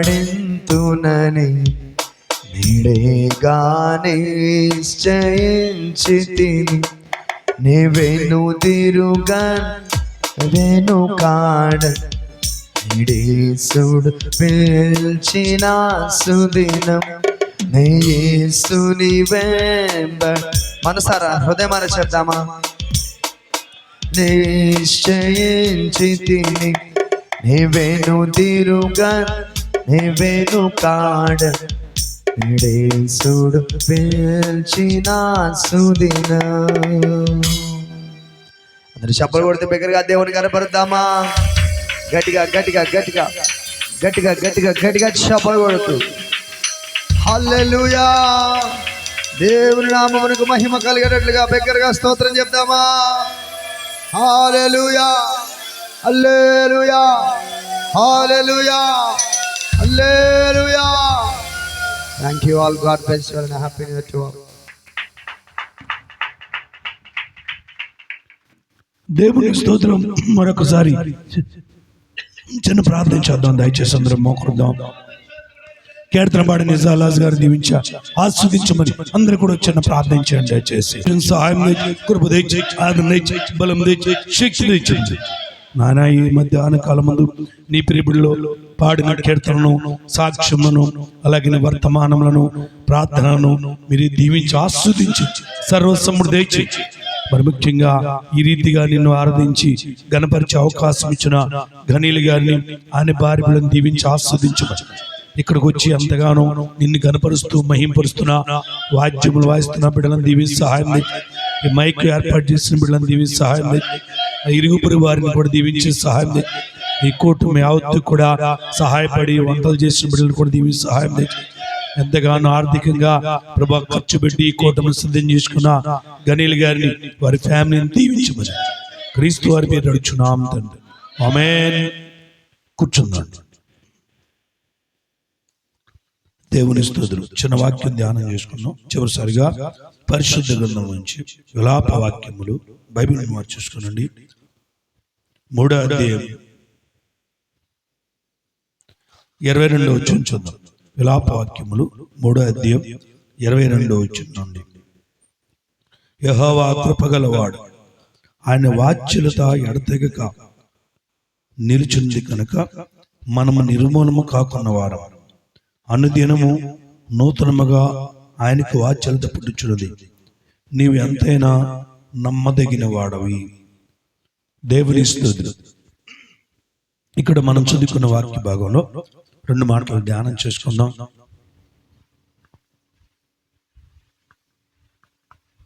దేవుని మహాకృపను బట్టి యేసు ప్రభువారు గత సంవత్సరం మరి ఇదే కూటం నుంచి మరి ఈ సంవత్సరం ఈ కూటం వరకు కూడా ప్రభు క్షేమంగా సంతోషకరంగా గనీల్ గారిని వారి ఫ్యామిలీ నుంచి అందుకే thank you Jesus, thank you Jesus. మరి దేవుని మహాకృపలో ఈ 2025వ సంవత్సరం కూడా ప్రభు మమ్మల్ని అందరూ కూడా క్షేమంగా సంతోషకరంగా నిలబెట్టినారు. హల్లెలూయా. చదువుకున్న వాక్య భాగంలో ప్రతిదినము ఈ 2025వ సంవత్సరం యావత్తు కూడా అనుదినం మనం ఏం చేయాలి, డైలీ మన కార్యక్రమాలు ఏమిటి. చాలామంది పొద్దున్న లెగ్గానే నేను ఏం చేయాలి లేదా ముందే ఆలోచన చేసుకుంటారు, రేపు అంతా కూడా నేను ఏం చేయాల్సి ఉన్నాను అని. అయితే మన పని పాటలను బట్టి, మన ఆలోచనలను బట్టి, ఉద్యోగాలు వ్యాపారాల్లో వాటి యొక్క స్థితిగతులను బట్టి మనం ఆలోచన చేసుకుంటాం, ఆ పనులు చేసుకుంటాం. ఆ పనులన్నీ అవన్నీ కూడా సక్రంగా సంతోషకరంగా జరగాలి అని అంటే ఖచ్చితంగా దేవుడు చెప్పినటువంటి విషయాలు కూడా అనుదినము జాగ్రత్తగా మనం చేయవలసి ఉన్నాం. ఆ విషయాన్ని మనం ధ్యానం చేసుకుందాం. డైలీ మనం ఏం చేయాలి, అనుదినము మనం దేవుని దగ్గర ఏం చేయాలి. సరే, మనం చేసే సంగతులు పెట్టండి. అసలు దేవుడు ఏం చేస్తున్నాడు, ఆయన చేసేది ఏంటి అనే దానికి వస్తే అది ఇక్కడ అన్నాడు, యెహోవా కృపగలవాడు, ఆయన వాత్సల్యత ఎడతెగక నిలిచినది కనుక మనం నిర్మూలము కాకున్న వారము. హల్లెలూయా. ఎడతెగక అంటే డైలీ, అనుదినము దేవుడు ఖచ్చితంగా ఏం చేస్తున్నాడంట, మన ఎడల వాత్సల్యత చూపిస్తున్నాడు, దయాదాక్షిణ్యతలు చూపిస్తున్నాడు. ఆమేన్. డైలీ ఆయన మన మీద వాత్సల్యత చూపిస్తున్నాడు, సహాయం అందిస్తున్నాడు ప్రతిరోజు కూడా. అందుకనే మనము నిర్మూలము కాకున్నాము.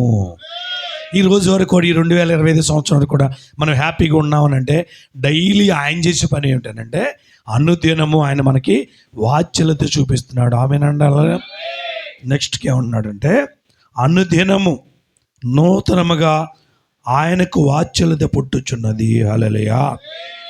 ప్రతిరోజు కూడా ఆయనకి మన మీద దయాదాక్షిణ్యతలు వస్తున్నాయి. హల్లెలూయా. అందుకని అంటాడు, యెహోవా దయాదాక్షిణ్య పూర్ణుడు అని రాబడింది కీర్తన గ్రంథం 103 అధ్యాయంలో. ఆయన దయాదాక్షిణ్యతలు కలిగిన దేవుడు.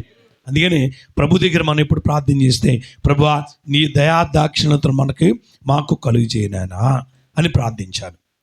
ఆయన ఖచ్చితంగా ఎడతెగక ప్రతిరోజు కూడా, అంటే మధ్యలో ఏమాత్రం గ్యాప్ ఇవ్వకుండా డైలీ ఆయన మనకేమిస్తున్నాడంట, వాత్సల్యత చూపిస్తున్నాడు. హల్లెలూయా. ఈ విషయంలో ఏమైనా నమ్మదగిన వాడు కాదు అనేది ఏమైనా ఉందంటారా? అంటే ప్రతిరోజు డైలీ మన్నా, డైలీ బ్రెడ్, డైలీ జీవం, డైలీ ఆస్వాదం, డైలీ సహాయం, డైలీ ప్రతిరోజు కూడా మనకు కావలసినవన్నీ కూడా ఆయన అందించుటలో ఎక్కడైనా నమ్మదగిన వాడు కాదండి అనుకున్నాను, కానీ అంత పెద్ద నమ్మదగిన వాడేమి కాదు అనేవారు ఎవరిని ఇక్కడ చెప్పగలిగిన వారు ఉన్నారా? ఖచ్చితంగా ఆయన ఎంతైనా నమ్మదగిన, అక్కడే ఉంది, ఆయన ఎంతైనా నమ్మదగిన వాడు. నమ్మకం మీకు ఎంతైనా నమ్మదగిన వాడని మీరు నమ్మితే చప్పట్లు కొట్టి హల్లెలూయా అనండి. ఆయన ఎంతైనా నమ్మదగిన వాడు. ఎప్పుడు? అనుదినము, డైలీ. అవునండి, గత సంవత్సరంలో 365 రోజులు కూడా డైలీ కూడా ఎప్పుడు కూడా గ్యాప్ లేకుండా, ఎడతెగ లేకుండా ప్రభు మనల్ని కాచి కాపాడాడు కాబట్టి, వాత్సల్యత చూపించాడు కాబట్టి, నమ్మకత్వం మన మీద ఆయన కలిగి ఉన్నాడు కాబట్టి ఈ రోజు వరకు, ఈ 2025 సంవత్సరం హ్యాపీగా జాయిన్ అయ్యి ఈ రోజుకి 6 రోజులు అయిపోయింది. హల్లెలూయా. ఇది కేవలం ఆయన వాత్సల్యతయే, కేవలం ఆయన మన మీద పెట్టుకున్న నమ్మకత్వమే. ఆమేన్. ఇంకా ఏమిస్తున్నాడు ఆయన? ఆయన మన కొరకు ఏం చేస్తాడు? 1 పేతురు 5వ అధ్యాయం 7వ వచనం చూడండి. 1 పేతురు 5వ అధ్యాయము 7వ వచనంలో ఒక్కసారి చదువుదాం. అక్కడేముందో చూద్దాం. అంటే ప్రతిరోజు యేసు ప్రభువు వారు మన ఎడల ఏం చేస్తున్నాడు? 1 పేతురు 5వ అధ్యాయము 7వ వచనం అండి. ఆయన మిమ్మల్ని గురించి చింతించుచున్నాడు కనుక మీ చింత యావత్తు ఆయన మీద వేడు. హల్లెలూయా. ప్రతిరోజు జ్యోతి గారు ఏమంటున్నారంట, యేసువారు ఎలా ఉన్నారు? డైలీ మన కోసం ఆయన చింతపడుతున్నాడంటండి. ఆమేన్. అందుకనే ఇక మన చింత యావత్తు ఆయన మీద వేసేస్తే, అందుకంటే మీ భారాలు మీ చింతలు యావత్తు నా మీద వేసేయండి ఆయనే చెప్పారు. మీ భారాలు ఏమన్నాయో, మీ చింతలు ఏమన్నాయో. పోయిన సంవత్సరం ఈడి గారు, అంటే గనీలు గారు, ఇక అమ్మేస్తాను ఇక నా వల్ల కాదన్నాడు. ఇల్లు అమ్మేస్తాను, అదేంటి గృహప్రవేశం చేయటం మళ్ళీ అన్నీ 3-4 నెలలకు అమ్మేసేయటం ఏంటంటే, అయ్యగారు నేను కట్టలేకపోతున్నాను అయ్యగారు, నా వల్ల కాదు అయ్యగారు అన్న. కట్టలేకపోవటం కాదు, నువ్వు కట్టగలవు. చింత యావత్తు ఆయన మీద. ఎవరి మీద? ప్రభువారి మీద. ఖచ్చితంగా ఆయన నడిపిస్తాడు. ఆయన మన కోసం చింతపడుతున్నాడు. ఆల్రెడీ నీ కోసం చింతపడుతున్నాడు. అయ్యో కట్టలేకపోతున్నాడు, మరి ఈ ఇన్స్టాల్మెంట్ కట్టలేకపోతున్నాడు, ఎలాగో ఏంటో నేను ఇద్దాం అనేసి అనుదినము కూడా మన గురించి ఆయన చింతించుచున్నాడు. హల్లెలూయా. చింతించుచున్నాడు శ్రీయేసుడే, చింతించుచున్నాడు శ్రీయేసుడే, నూతన జీవిత మర్రయుడి, నూతన జీవిత మర్రయు. చాలా మంది అనుకుంటారు దేవుడు ఏం చేస్తున్నాడు, దేవుడు పట్టించుకుంటున్నాడా, దేవుడు చూస్తున్నాడా? చూడటం కాదు, పట్టించుకోవడం కాదు, నిన్ను చూసి ఆయన చింతిస్తున్నాడు. హల్లెలూయా. బాధపడుతున్నాడు. బాధపడి ఏం చేస్తున్నాడంటే అనుదినము వాత్సల్యత తీస్తున్నాడు. హల్లెలూయా. మరి ఆయన వాత్సల్యత, ఆయనక ఆ చింత, మన చింతలు అవుతూ ఆయన మీద వేసినప్పుడు ఆయన మన చింతలు తీసేయాలి అని అంటే డైలీ ప్రతి మనిషికి చింతనలు ఉన్నాయి. లేకుండా ఉన్నాయా? దేవుడు చింతలు తీరే కొద్దిగా ఇంకో చింత వస్తుంది. ఇది తీరిపోయింది అనుకుంటే మళ్ళీ పొద్దున్నే మనిషి బతికినంత కాలం అంతే. చెప్పాను చూడు, మరియమ్మ గారు అన్నావా బాప్తీసం తీసుకో మా అయ్య గారు చెప్తే ఏమంది, అట్లా ఉంటుందన్నమాట. బతికినంతకాలం మనిషి అన్నవాడికి ఏదో ఒకటి వస్తూనే ఉంటుంది. కానీ అవన్నీ కూడా ఆయన చింతించి మన చింతలను ఆయన మీద వేస్తే ఆయన చింతపడతాడు, ఆయన బాధపడి దాన్ని ఎలాగైనా సెట్ చేసేస్తాడు, చింతలు తీసేస్తాడు. హల్లెలూయా.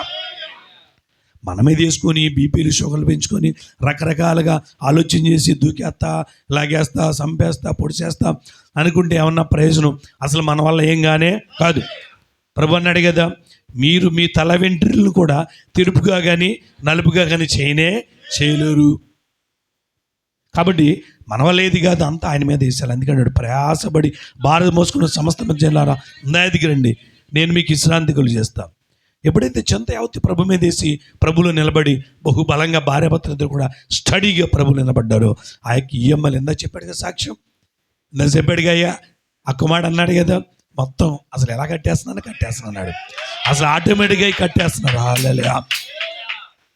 ఎందుకంటే హౌసింగ్ లోన్ అంటే మాటలు కాదండు. మీరు ఎవరైనా సరే హౌసింగ్ లోన్కి దిక్కండి, నా మాటని. హౌసింగ్ లోన్ దిగారా చాలా కష్టం దాంట్లోంచి బయటపడటం. నేను మా హౌసింగ్ లోన్ మొన్న చూశానండి, 4 ఏళ్ల తర్వాత చూస్తే అమ్మో అనుకున్నా. అంత మోసం ఉందండి దాంట్లో, చాలా భయంకర మోసం ఉంది. ఈ లోపు మనం ఏమన్నా ఒక్క నెల పెండింగ్ పడింది అనుకో, ఇక మొత్తం వెళ్ళిపోద్ది. ఇక అంతే. ఇక నీ జీవితం మొత్తం, నీ పిల్లలు కూడా కడతమే పని. ఇక హౌసింగ్ లోన్లు అంత భయంకరమైన స్థితి ఉందండి. దాంట్లో జాగ్రత్తగా తీసుకోండి హౌసింగ్ లోన్. వాళ్ళు తీసుకున్న లెక్క అయితే సగం కట్టండి, సగం పెట్టుకోండి. నెక్స్ట్ 2-3 నేను ఏదైనా చెప్తే మళ్ళీ టైం ఎక్కువైపోద్ది. 2-3 సంవత్సరాలకి ఎంతో కొంత వేసేస్తూ ఉండండి. ఎక్కడెత్తారు, వేయగలరా? వేయలేరుగా. ఆ ఈఎంఐలు కడతమే చాలా కష్టంగా ఉంటుంది. దీనిలో చాలా పెద్ద ఫ్రాడ్ ఉందండి. అమ్మో, దానికి దండం అండి. నిజంగా అనిపించద్దు ఇప్పుడు నాకు, ఎందుకు దిగానరా బాబు దీంట్లో, కానీ అంత భయం వేస్తుందండి. అయినను దాన్ని కట్టుకుంటూ వెళ్ళేటప్పుడు కూడా ఓ 10 ఏళ్ళకి 20 ఏళ్ళకి పెట్టామనుకో, 20 ఏళ్ళకి అతను సూపర్ నిద్రపోయి ఈఎంఐ కరెక్ట్ టైం కట్టేసావు అనుకో, తీరిపోతుందిలే నువ్వు అనుకుంటావు, కానీ తీరదు. అదేంటండి అయ్యారు అంటున్నారా? తీరదు. నువ్వు లాస్ట్ ఈఎంఐకి వచ్చేదాకా నువ్వు వడ్డీయే కట్టేది. మీకు ఒక చిన్న ఉదాహరణ చెబుతా. ఇప్పటికి 4 ఏళ్ళ నుంచి నేను కడుతున్నా, నెలకి 31,000. 4 ఏళ్ళ నుంచి. అయితే నాకు ఫస్ట్ 24,000 స్టార్ట్ చేశాడు. ఇవాళ 31,000 ఎట్టయింది? ఈ విషయం అడిగితే ఆ రోజున ఇంట్రెస్ట్ రేటు ఆర్బీఐ వాళ్ళది 7%, ఇప్పుడు ఇంట్రెస్ట్ రేటు 9% అయింది. కాబట్టి మీకు పెరిగింది. అంటే ఇప్పుడు ఇది 25 ఏళ్ళు పెట్టాడు, 4 ఏళ్ళకి ఎంత పెరిగితే 25 ఏళ్ళ తర్వాత ఎంత వస్తుంది అప్పుడు బిల్లు? నెలకి ఈఎంఐ ఎంత పెరుగుద్ది? 50 ఏళ్ళకి వెళ్ళొచ్చు. సరే, ఇది అట్టబెట్టు. తర్వాత ఏం జరుగుద్ది అంటే, మనకు కట్టిన, నేను ఇప్పటికి 4 సంవత్సరాలకి 14 లక్షలు కట్టా. నెల కట్టినాను. ఎలాగనే 4 నెల కట్టా, 14 లక్షలు కట్టా. అక్కడ ఎంత కట్టినట్టుంది తెలుసా? 2,75,000 కట్టినట్టుంది. యాప్ ఓపెన్ చేస్తే 2,75,000. మరి మిగతా డబ్బులు ఎట్టిపోయినాయి? వడ్డీకి వెళ్ళిపోయినాయి. ఎంత ఫ్రాడ్ ఉందో తెలుసా? మొత్తం టోటల్గా నాకు 24 సంవత్సరాలు లెక్కేసి మొత్తం టోటల్ తీసుకొచ్చేస్తే ఆ కింద ఎంత ఉంది తెలుసా? నేను ఫస్ట్ నేను తీసుకున్నప్పుడు 4 ఏళ్ల క్రితం ఎంత అయింది? నేను తీసుకున్న 36,50,000. దానికి వాళ్ళు వడ్డీ వేస్తే 70 లక్షలు చిల్లర వచ్చింది. సరే నిదానం కట్టుకుందాంలే, ఇంటికి లేచిపోయిన దాకా ముసలి దాకా ఎట్టగొట్ట అనుకున్నాం. ఇప్పుడు అది ఎంత ఉందో తెలుసా? 76 లక్షలల్లా 85 లక్షలకి వెళ్ళింది. అంటే మనం కడతానే ఉంటున్నాము, డబ్బులు వెళ్తానే ఉన్నాయి, మళ్ళీ ఇది పెరుగుతానే, పాపం పెరిగినట్టుగా పెరుగుతూనే ఉంది. ఇదేమి విచిత్రం. వెంటనే ఫోన్ కొట్టి, ఏంటి సార్ అన్న, మీకు ఉన్నప్పుడల్లా వేసుకోండి, ఆగిపోతున్నాడు. దీనికి ఒక మంత్రం ఒకటి ఏంటనంటే, ఉన్నప్పుడల్లా ఎంతకొంత జమేసేయాలి, అప్పుడు అది తగ్గుద్ది. వేయగలమా? వేయలేకపోతున్నాం. ఇప్పుడు 4 ఏళ్ళ నుంచి వేద్దాం అనుకున్నా, అవట్లా నాకు ₹1 కూడా జమ వేయలేకపోతున్నాం. అందుకే మీరు దండం పెట్టి చెప్తున్నాను, హౌసింగ్ లోన్ జోలికి వెళ్ళకండి. అందుకే అన్నాడు ఇందాక గనీల్ గారు, హౌసింగ్ లోన్ అంతా క్రిటికల్ మరొట్లేదు, ఎందుకంటే ఆయన కూడా ఇస్తాడు కాబట్టి. ప్రియులారా, దేవుని దగ్గర అడగండి. ఒక్కవాళ్ళు దిగారు అని అంటే, దిగామంటే చకచక దాన్ని క్లోజ్ చేయడం ప్రయత్నం చేయండి, లేదా జీవితాంతం కట్టాల్సింది. మనకు ముందే మిరియాం గారు అని ఒక సహోదరు ఉంది, ఆవిడ గారు రిటైర్ కూడా అయిపోయింది. ఆమె తీసుకుందంత 5 లక్షల లెక్క ఫ్లాట్ తీసుకుంది ఆ రోజున. 30 ఏళ్ళు అయిద్దమ్మా, మొన్నటిదాకా కట్టిందామా 5. ఆవిడ గారు నూరు అలాగే ఎలకేసింది. మరి మనమేమో మరి ఆ ఎంఏలు పెట్టుకోపోతే ఇల్లా కొనుక్కోలేము. కానీ కొనుక్కోండి, అలాగని బ్యాంకులోనికి వెళ్ళండి అనకండి, వెళ్ళండి, దిగండి, దిగిన తర్వాత కానీ ఏం చేయాలంటే చకచక ఉన్నప్పుడల్లా వేసేయండి, క్లోజ్ చేసేయాలి. చకచక అవ్వదు, అలా కుదరదు. అబ్బాయి పెళ్ళో అమ్మాయి పెళ్ళో పుట్టినరోజులు కట్టిన ఆ రోజులు ఈ రోజులు వచ్చేస్తే. అందుకని నాకు అనిపించింది, దేవా ఏంటయ్యా ఇది ఒక భయంకరమైన విషవాలయం, దీనిలోంచి బయట రావటం చాలా కష్టం. నీకు ఆ యేసయ్య బయట తీయాలి. హల్లెలూయా. ప్రియులారా, ఇలాగ చాలా జాగ్రత్తలు తీసుకోవాలి. సరే, ఇప్పుడు మనకు అయినా సరే అనుదినం ఆయన మనకి ఏం చేస్తున్నాడంట, వాచెలు తెచ్చి ఏదో రీతిగా బయటపడేస్తున్నాడు. హల్లెలూయా. ఇప్పుడు 1 పేతురు 5:7 ఏమంటున్నాడంటే, మిమ్మును గురించి ఆయన చింతపడుతున్నాడు. మనం ఈఎంఐలు కట్టాలి, ఇల్లు కట్టాలి, ఇంటికి కావాలి, ఇంట్లోకి కావాలి, ఇవన్నిటి గురించి మనం చింతపడుతున్నాం. కానీ మనకంటే మనల్ని చూసి ఆయన కూడా చింతపడుతున్నాడు. ఎందుకెంత పెట్టుకున్నారు, ఎందుకెంత బడ్జెట్ పెట్టుకున్నారు, వచ్చే ఆదాయం అంతా ఎందుకని చేశారు, అయ్యో ఎలాగ వీరికి నేను వీళ్ళకి ఎలాగా దారి చూపించాలి, ఎలా ఇవ్వాలి వీరికి అని ఆయన కూడా మన మీద, మన గురించి ప్రతి దినము కూడా చింతపడుతూనే ఉన్నాడు. ఆమేన్. తల్లిదండ్రులకి పిల్లలు ఉన్నారనుకోండి, పిల్లలకి ఒక ఉద్యోగాలున్నా, వ్యాపారాలున్నా, పనిపాట్లున్నా, వాళ్ళు ఏదైనా ఇబ్బంది పడుతున్నారంటే తల్లిదండ్రులకి ఎంతో చింత వస్తుంది. ఏదో ఒకటి ఎంత కొంత ఉన్నది ఏదో సహాయం చేద్దాం అనే మనసుతో ప్రతిరోజు కూడా చింతిస్తూ ప్రార్థన పరులైతే ప్రార్థన చేస్తారు, ప్రభు ఆ బిడ్డలకి సహాయం చేయాలి. ఒకళ్ళు కలిగిన వాళ్ళైతే సహాయం చేస్తారు. కానీ ప్రతిరోజు బిడ్డల గురించి చింత ఉంటూనే ఉంటుంది. హల్లెలూయా. ప్రియులారా, అలాగే పరిశ్రమ చేస్తే యేసు మాకేం చేస్తున్నాడండి మనం అనుకుంటాం. కానీ అనుదినము ఆయన మన కొరకు చింతించుచున్న దేవుడు. అందుకని మన చింత యావత్తు ఎవరి మీద, ఎలా ప్రభు మీదే వేద్దాం. హల్లెలూయా.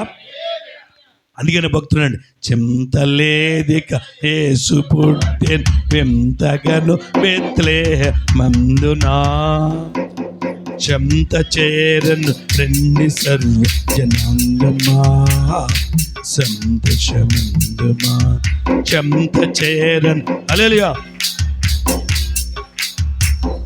ప్రతిరోజు ఆయన ఏం చేస్తున్నాడంటే మన చింత యావత్తు ఆయన భరిస్తున్నాడు. కీర్తన గ్రంథం 68:19 చూడండి. కీర్తన గ్రంథం, ప్రభు స్తుతి నొందును గాక, అనుదినము ఆయన మా భారములను, వింటున్నారా చెప్పండి, అనుదినము ఆయన మా భారములను భరించుచున్నాడు. ఇప్పుడు డైలీ ఆయన మన భారం భరిస్తున్నాడు లేదా? డైలీ, అనుదినము, డైలీ మనకి ఏ భారం అవన్నీ కూడా ఆయన. అందుకంటాడు, మీ భారం యావత్తు నా మీద వేసేయండి అన్నాడు మత్తయి సువార్త 11:10. మీ భారం యావత్తు నా మీద వేయండి, వాటిని నేను వాస్తా, మీరు మొయ్యలేరు. అవునండి, ఈ రోజున మనకు వచ్చేటండి శ్రమలు కానీ, కష్టాలు కానీ, ఇబ్బందులు కానీ, ఆ యొక్క లేమిడి వస్త్రనిందలు కానీ, వచ్చేటండి సమస్యలు కానీ చూస్తే మనం మొయ్యగలమా, ఈ వీటిల్లో మనం ఏమైపోతాం అనే పరిస్థితులు వస్తున్నప్పుడు దేవుని మీద భారం వేసిన వాళ్ళు చాలామంది విజయోత్సాహంతో ముందుకు సాగిపోతున్నారు. వాళ్ళ మనసుల మీదే, వాళ్ళ జీవితాల మీదే, వాళ్ళ మీదే వేసుకొని నెట్టుకెళ్ళే వాళ్ళు వాళ్ళ వల్ల కానే కాక ఎక్కడో చోట బొక్కబారులు పడిపోయి నానా రకాలుగా జీవితాలని త్యాగం చేసిన వారిని చూస్తున్నాం. కాబట్టి యేసువారు క్లారిటీ చేశాడు.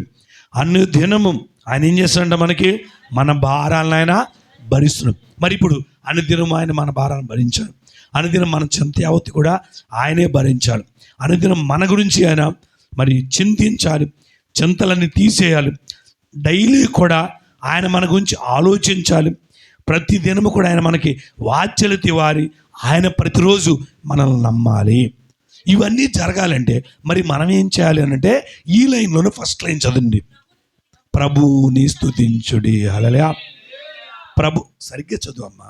ఒకసారి కళ్ళజోడు మార్చుకొని చదువు. ప్రభువుని తిట్టుడి అని ఉంది అక్కడ, ప్రభువుని ఎక్కిరించుడి అని ఉంది అక్కడ. ఉందా? ఏమనుంది? అందరి దగ్గర బైబిల్ ఉంటే అందరూ ఒకే కంఠంతో చదవండి. ప్రభువుని స్తుతించుండి. హల్లెలూయా. అప్పుడు అనుదినము ఆయన మన భారాన్ని భరించును. ఆమేన్. మరి కరోనా టైమే కాదు, ఎన్నోసార్లు ప్రభువారు స్తుతించు అంటాడు. హల్లెలూయా. నాకు ఏదైనా శ్రమ వచ్చినా శోధన వచ్చినా ప్రభు చూపించేది ఫస్ట్ అదే, స్తోత్రాలు చెల్లించు అంటాడు. అంటే దాని అర్థం ఏంటి? ప్రభువును స్తుతిస్తే కనపరిస్తే ఆయన మనకు వచ్చిన భారాల్ని బరువుని ఆయనే డైలీ భరిస్తాడు. ఆమేన్. బైబిల్ గ్రంథంలో ఇశ్రాయేలు అందరూ కూడా ప్రభువును స్తుతించడం వల్ల వాళ్ళ భారాన్ని భరించి క్షేమంగా కనాను తీసుకెళ్తున్నాడు. వాళ్ళకి నిజంగా అసలు లేనట్టు వాటన్నీ కూడా బంగారం కానీ వెండి కానీ ధనధాన్యాలు కానీ సమృద్ధిగా వాళ్ళకి ఇస్తే నెత్తినేసుకొని సంకల్లో పెట్టుకొని అండ్ ఆ కొండల్లో వేసుకొని సంచుల్లో పోసుకొని బహు ఫుల్గా సంతోషపడుతులై ఆనందగానాలతో యెహోవాను గానం చేయటం మంచిదంటూ పాటలు పాడుకుంటూ వెళ్ళారు. వెళుతున్నప్పుడు వీళ్ళు తీసుకెళ్ళి అన్నీ అయిపోయి ఎవరు తిన్నారండి? వాళ్ళే కదా తినింది. మటర్ ఏంటండి? మీ ఇంట్లో జీతం మీరు తింటారా, లేదా అయ్యగారికి 30,000 పంపిస్తున్నారా, లేదా పక్కింటి కూడా ఒక సగం ఇచ్చేస్తారా? ఎవరి జీతం వాళ్ళేగా తినేది, ఎవరి సంపాదన వాళ్ళే తినేది కదా. ఆ దశమాగి ఇవ్వటం కూడా చాలా కష్టమైన విషయం. సంఘంలో ఎంతమంది ఉన్నారు కానీ వాళ్ళని ఎంతమంది ఇస్తారని లెక్కలు వేసుకుంటే 10 మంది 20 మంది కరెక్ట్గా దశమాలు ఇచ్చాడు. కొంతమందికి ఏం గుర్తు వచ్చినప్పుడు ఇస్తారు, కొంతమంది సంవత్సరానికి ఒకసారి ఇస్తారు, కొంతమంది ఏమో అప్పుడప్పుడు ఇస్తారన్నమాట. ఇక డైలీ కరెక్ట్గా ఇచ్చేవాళ్ళు మాత్రం 20% ఉంటారు. మరి అయినా సరే దేవుడి పని సాగిపోతుంది. భారం అంతా ఎవరు మోస్తున్నారు? దేవుడే మోస్తున్నాడు. హల్లెలూయా. వీళ్ళకి దేవుడు అన్నీ ఇస్తే అవన్నీ పుట్టుకొని వెళ్తూ ఉంటే తిన్నారు. వీళ్ళే దారి పొడుకోతా నవిలి పారేశారు. ఉంటాయా? 5 కేజీలు స్వీట్లు, ఒక 50 బజ్జీలు, 100 సమోసాలు ఇచ్చి వెళ్ళండి రెడ్డిబాలెం అక్కడికి పదండి, నేను వస్తాను, ఈ కూడా తీసుకెళ్ళండి అన్న. ఓ సంచి నిండా 2 డ్రింకులు వేసి ఇంకా వాళ్ళకి వాటర్ క్యాన్లు ఇచ్చి పంపించాం. నేను వచ్చిన తర్వాత పని బిగించేద్దరన్నా. నేను వచ్చేసరికి కొంచెం మధ్యాహ్నం దాటిపోయింది. వాళ్ళకి భోజనం కూడా పంపించా. ఆడికి వెళ్ళేసరికల్లా ఇక ఎలాగానే దగ్గర 4 గంటలకి పని స్టార్ట్ చేశాం. పని స్టార్ట్ చేయగానే ఒక్కొక్కటి దిగుతున్నాడు అటు. ఏంటనంటే ఆకలేస్తుందంట. సరేనయ్యా, బ్యాగ్లో 100 సమోసాలు, బజ్జీలు ఒక 50, మరి స్వీట్లు అమ్మగారు చాలా పంపించింది, డ్రింకులు తీసేయండి అన్న. అయిపోయినాయి అన్నారు. అయిపోయినాయా? మధ్యాహ్నం భోంచేసరిగా రావటమే ముందు అయి తినేశారండి అన్నారు. మరి ఇప్పుడు అసలు పని బిగించేశారా? ఇప్పుడే అయింది, అరగంట అయింది అంతే బిగించేసి. ఇప్పుడు నా మీద ఒక్కొక్కళ్ళు అయ్యగారిని పడుచుకోడు, అయ్యగారిని సొత్తనాడు, అట్టగుంటాడు, ఏమైనా పంపించాడంటవా? ఏటికి అది వేరేంటిది, ఫ్రైడ్ రైస్ కానీ పంపించాడా? ఎరా తేజ ఏంటి మరి అయ్యగారు చెప్పరా? తినేసింది ఊరండి 100 సమోసా. ఇప్పుడు సొనుగుతుంది ఎవరి మీద? మళ్ళీ పంపించింది నేనే కదా, అన్నీ తిన్నారు, మళ్ళీ సొనుగుతున్నారండి. హల్లెలూయా. ఓ పద్య గ్రంథం ఉన్నట్టుగా బాగా తింటారు కానీ తుడిచేసుకొని అది కరెక్టా అండి? వీళ్ళు చేసిన పని అది. బయలుదేరారు అన్నీ. ఫరో దగ్గర ఎంతో దోసుకున్నారండి వీళ్ళు. వీళ్ళకి నచ్చిన అన్నీ ఎత్తుకెళ్ళిపోయారండి. పాపం ఫరో అసలు దుఃఖంలో ఉన్నాడు కదా. పోండ్రా బాబు, ఎత్తుకెళ్ళిపోండి, మీకు ఏం కాదు, ఎత్తుకెళ్ళిపోన్నాం. బంగారం వెండి దాన్ని దోచుకొనేను అని రాబడింది. అంటే వాళ్ళకి కావలసిన అన్నీ ఎత్తుకెళ్ళిపోయారు వాళ్ళు. మొత్తం తినేసారు దారిలో. అయిపోయినాయి. ఇక మొదలెట్టారు. ఎవరిని తిడతాం? అక్కడ మోషే గారిని, ప్రభువుని తిడతాం మొదలెట్టారు. సనిగారు. సనగటం వల్ల ఏమైంది? వారికి అయినా దేవుడు చింతపడుతున్నాడు కదా. 450 సంవత్సరాలు వారి గురించి చింతపడిన దేవుడు ఈ అరణ్యములో ఆయన చింతపడ్డా, ఆలోచించడా? సిటీలో, మెట్రో సిటీలో ఉన్నటువంటి వారి గురించే చింతపడితే అరణ్యంలో ఉన్నప్పుడు దేవుడు చింతపడ్డా. కానీ లోపు ఏం చేశారంటే సనిగారు, గొనిగారు, తిట్టారు, హేళన చేశారు. దానివల్ల ఏమైందంటే చాలామంది సంవాహకుని చేత చనిపోయారు అని రాబడింది. కాబట్టి అరణ్యములను రాలిపోయారు చాలామంది. ఆశీర్వాదాలు చూడలా. ఇక్కడ మనం తెలుసుకోవాల్సిన విషయం ఏంటంటే కొత్త సంవత్సరం యావత్తు కూడా మనకు దేవుడి దీవులను ఆస్వాదులు. గత సంవత్సరం ఇచ్చింది దేవుడు ఈ సంవత్సరం కూడా, గత సంవత్సరం చేసింది దేవుడు ఈ సంవత్సరం చేయడా. ఈ సంవత్సరం ఏదైనా కొంచెం తేడా ఉన్నప్పుడు వెంటనే అయ్యగారు ప్రార్థన చేయట్లా, అమ్మగారు ప్రార్థన చేయట్లా, దేవుడు పట్టించుకోవట్లా, ఇవన్నీ సంఘం పట్టించుకోవట్లా అని అనకూడదు. ఏం చేయాలా? ఖచ్చితంగా నా దేవుడు నన్ను చూస్తున్నాడు, ఆయన చూచుచున్న దేవుడు. దానియేలు గారికి చట్టం రాయబడిపోయింది. ఏమని? ఎవడైనా సరే 30 రోజులు ప్రార్థన చేస్తూ ఊరుకోను, అలాంటి తీసుకెళ్ళి సింహాలు బోలేస్తాను. చట్టం సంతకం చేయబడినా కూడా ఆ విషయం తెలిసి కూడా ఏం చేశాడండి? దేవా, ఎంత అన్యాయం చేసావు నాయనా అన్నాడా? ఆయన మాత్రం, ఆయన ప్రార్థన ఆయనది, ఆయన ఉపవాసం ఆయనది, ఆయన భక్తి ఆయనది. అలాగనే మనకు కూడా సాతానుగాడు కొన్ని చట్టాలు పంపిస్తూ ఉంటాడు. చట్టాలంటే కొన్ని బాధలు, వ్యాధులను ఆడిపెడుతూ ఉంటాడు. ఆ పెట్టబడిన వాటి గురించి భయపడాల్సిన అవసరం లేదు. ఖచ్చితంగా మనం చేయవలసిన పని, మనం ఏం చేస్తున్నాం, మనం దేవుని దగ్గర అనుదినం ఎలాగ ఉన్నాం, ఆ ప్రకారం సాగిపోతే ఖచ్చితంగా విజయం మనదే. ఆమె అలాగే చేశాడు. చూశారు, తీసుకెళ్ళి సింహాల వేశారు. కానీ ఆయన పట్టుదలే ఏం చేసిందండి? మొత్తం రాజుగారితో సహా అందరూ ఆ దేశం మొత్తం మార్చబడిపోయింది. ఆమె క్రైస్తవుడు అంటే అలా ఉండాలి. హల్లెలూయా. చిన్న విషయాలకి, చిన్న సమస్యలకి భయపడిపోయి, బెదిరిపోయిపోయి, ప్రార్థన మానేసి, దౌజులను దూషించి, దేవుడిని ఎక్కించేసి, ఇంకేం ప్రార్థన చేస్తాం, ఇంకేం మందిరానికి వెళ్తాం, ఇంకేం కోటాలు పెడతాం, ఈ ప్రకారంగా అనేసుకుంటే అక్కడ రాయిపోయిన జనాంగంలాగా దేవుని ఉగ్రత పొందుకున్న వారుగా ఎందుకు ఉండాలి?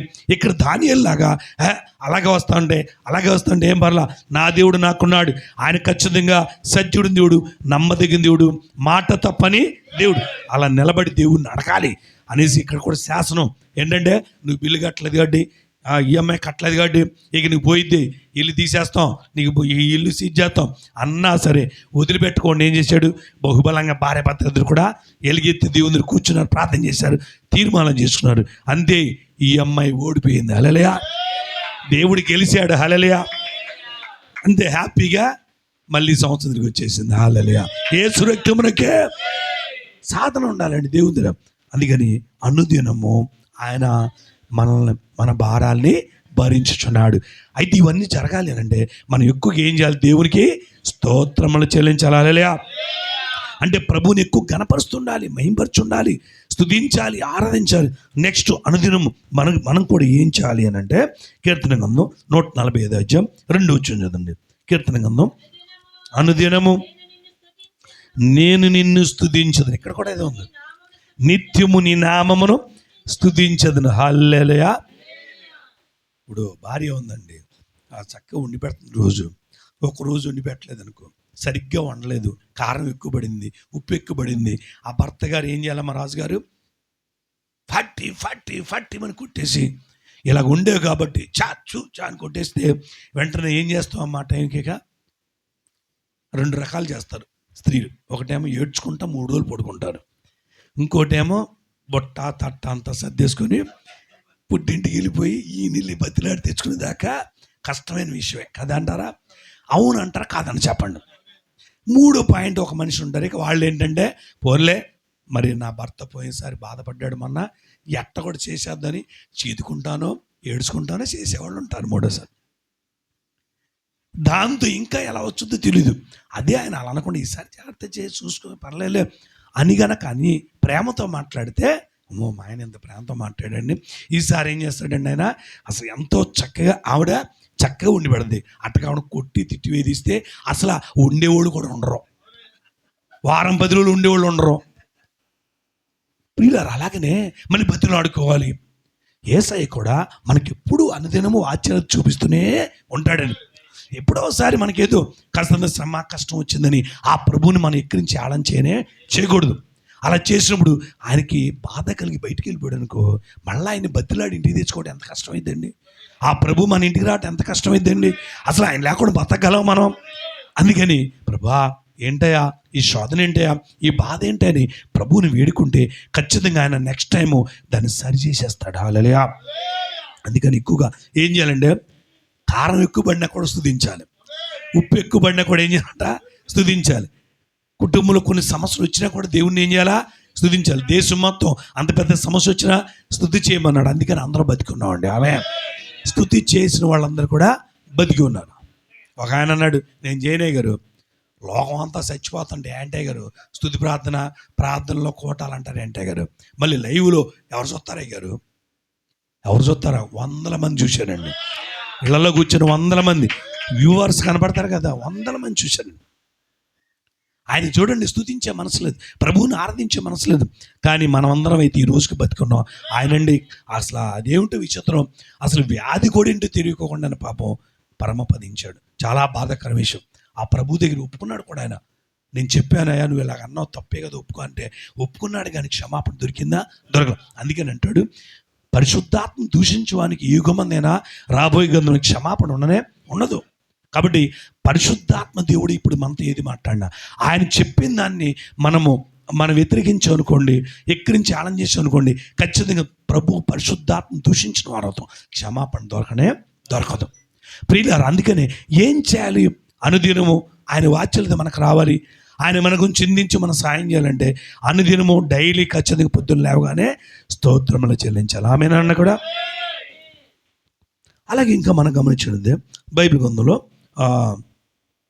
అనుదినం మనం చేయవలసిన విషయాలు. నిర్గమకాండం 16:21 వచ్చింది. 16:21 చదవండి.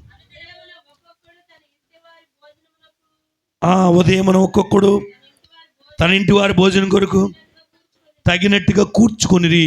ఉదయమున అనుదినము ప్రతిరోజు ఉదయమున ఇంటి వారి కొరకు వారు కూర్చుకొనిరి భోజనం. ఆమేన్. కాబట్టి మనకు భోజనం ఏంటి? పొద్దున్న లెగ్గానే టిఫిన్లు గట్రా బిర్యానీలు అవన్నీ కాదండి. ఇక్కడ పొద్దున్న లేవగానే ఉదయకాలం మందు కుటుంబ ఆరాధన, కుటుంబం మొత్తానికి మంచి భోజనం దొరకాలి అని అంటే ఏం భోజనం? వాక్యం అనే భోజనం రావాలి. ఈ ఆత్మీయ ఆహారం కావాలి. అనుదినం అలా చేయాలి.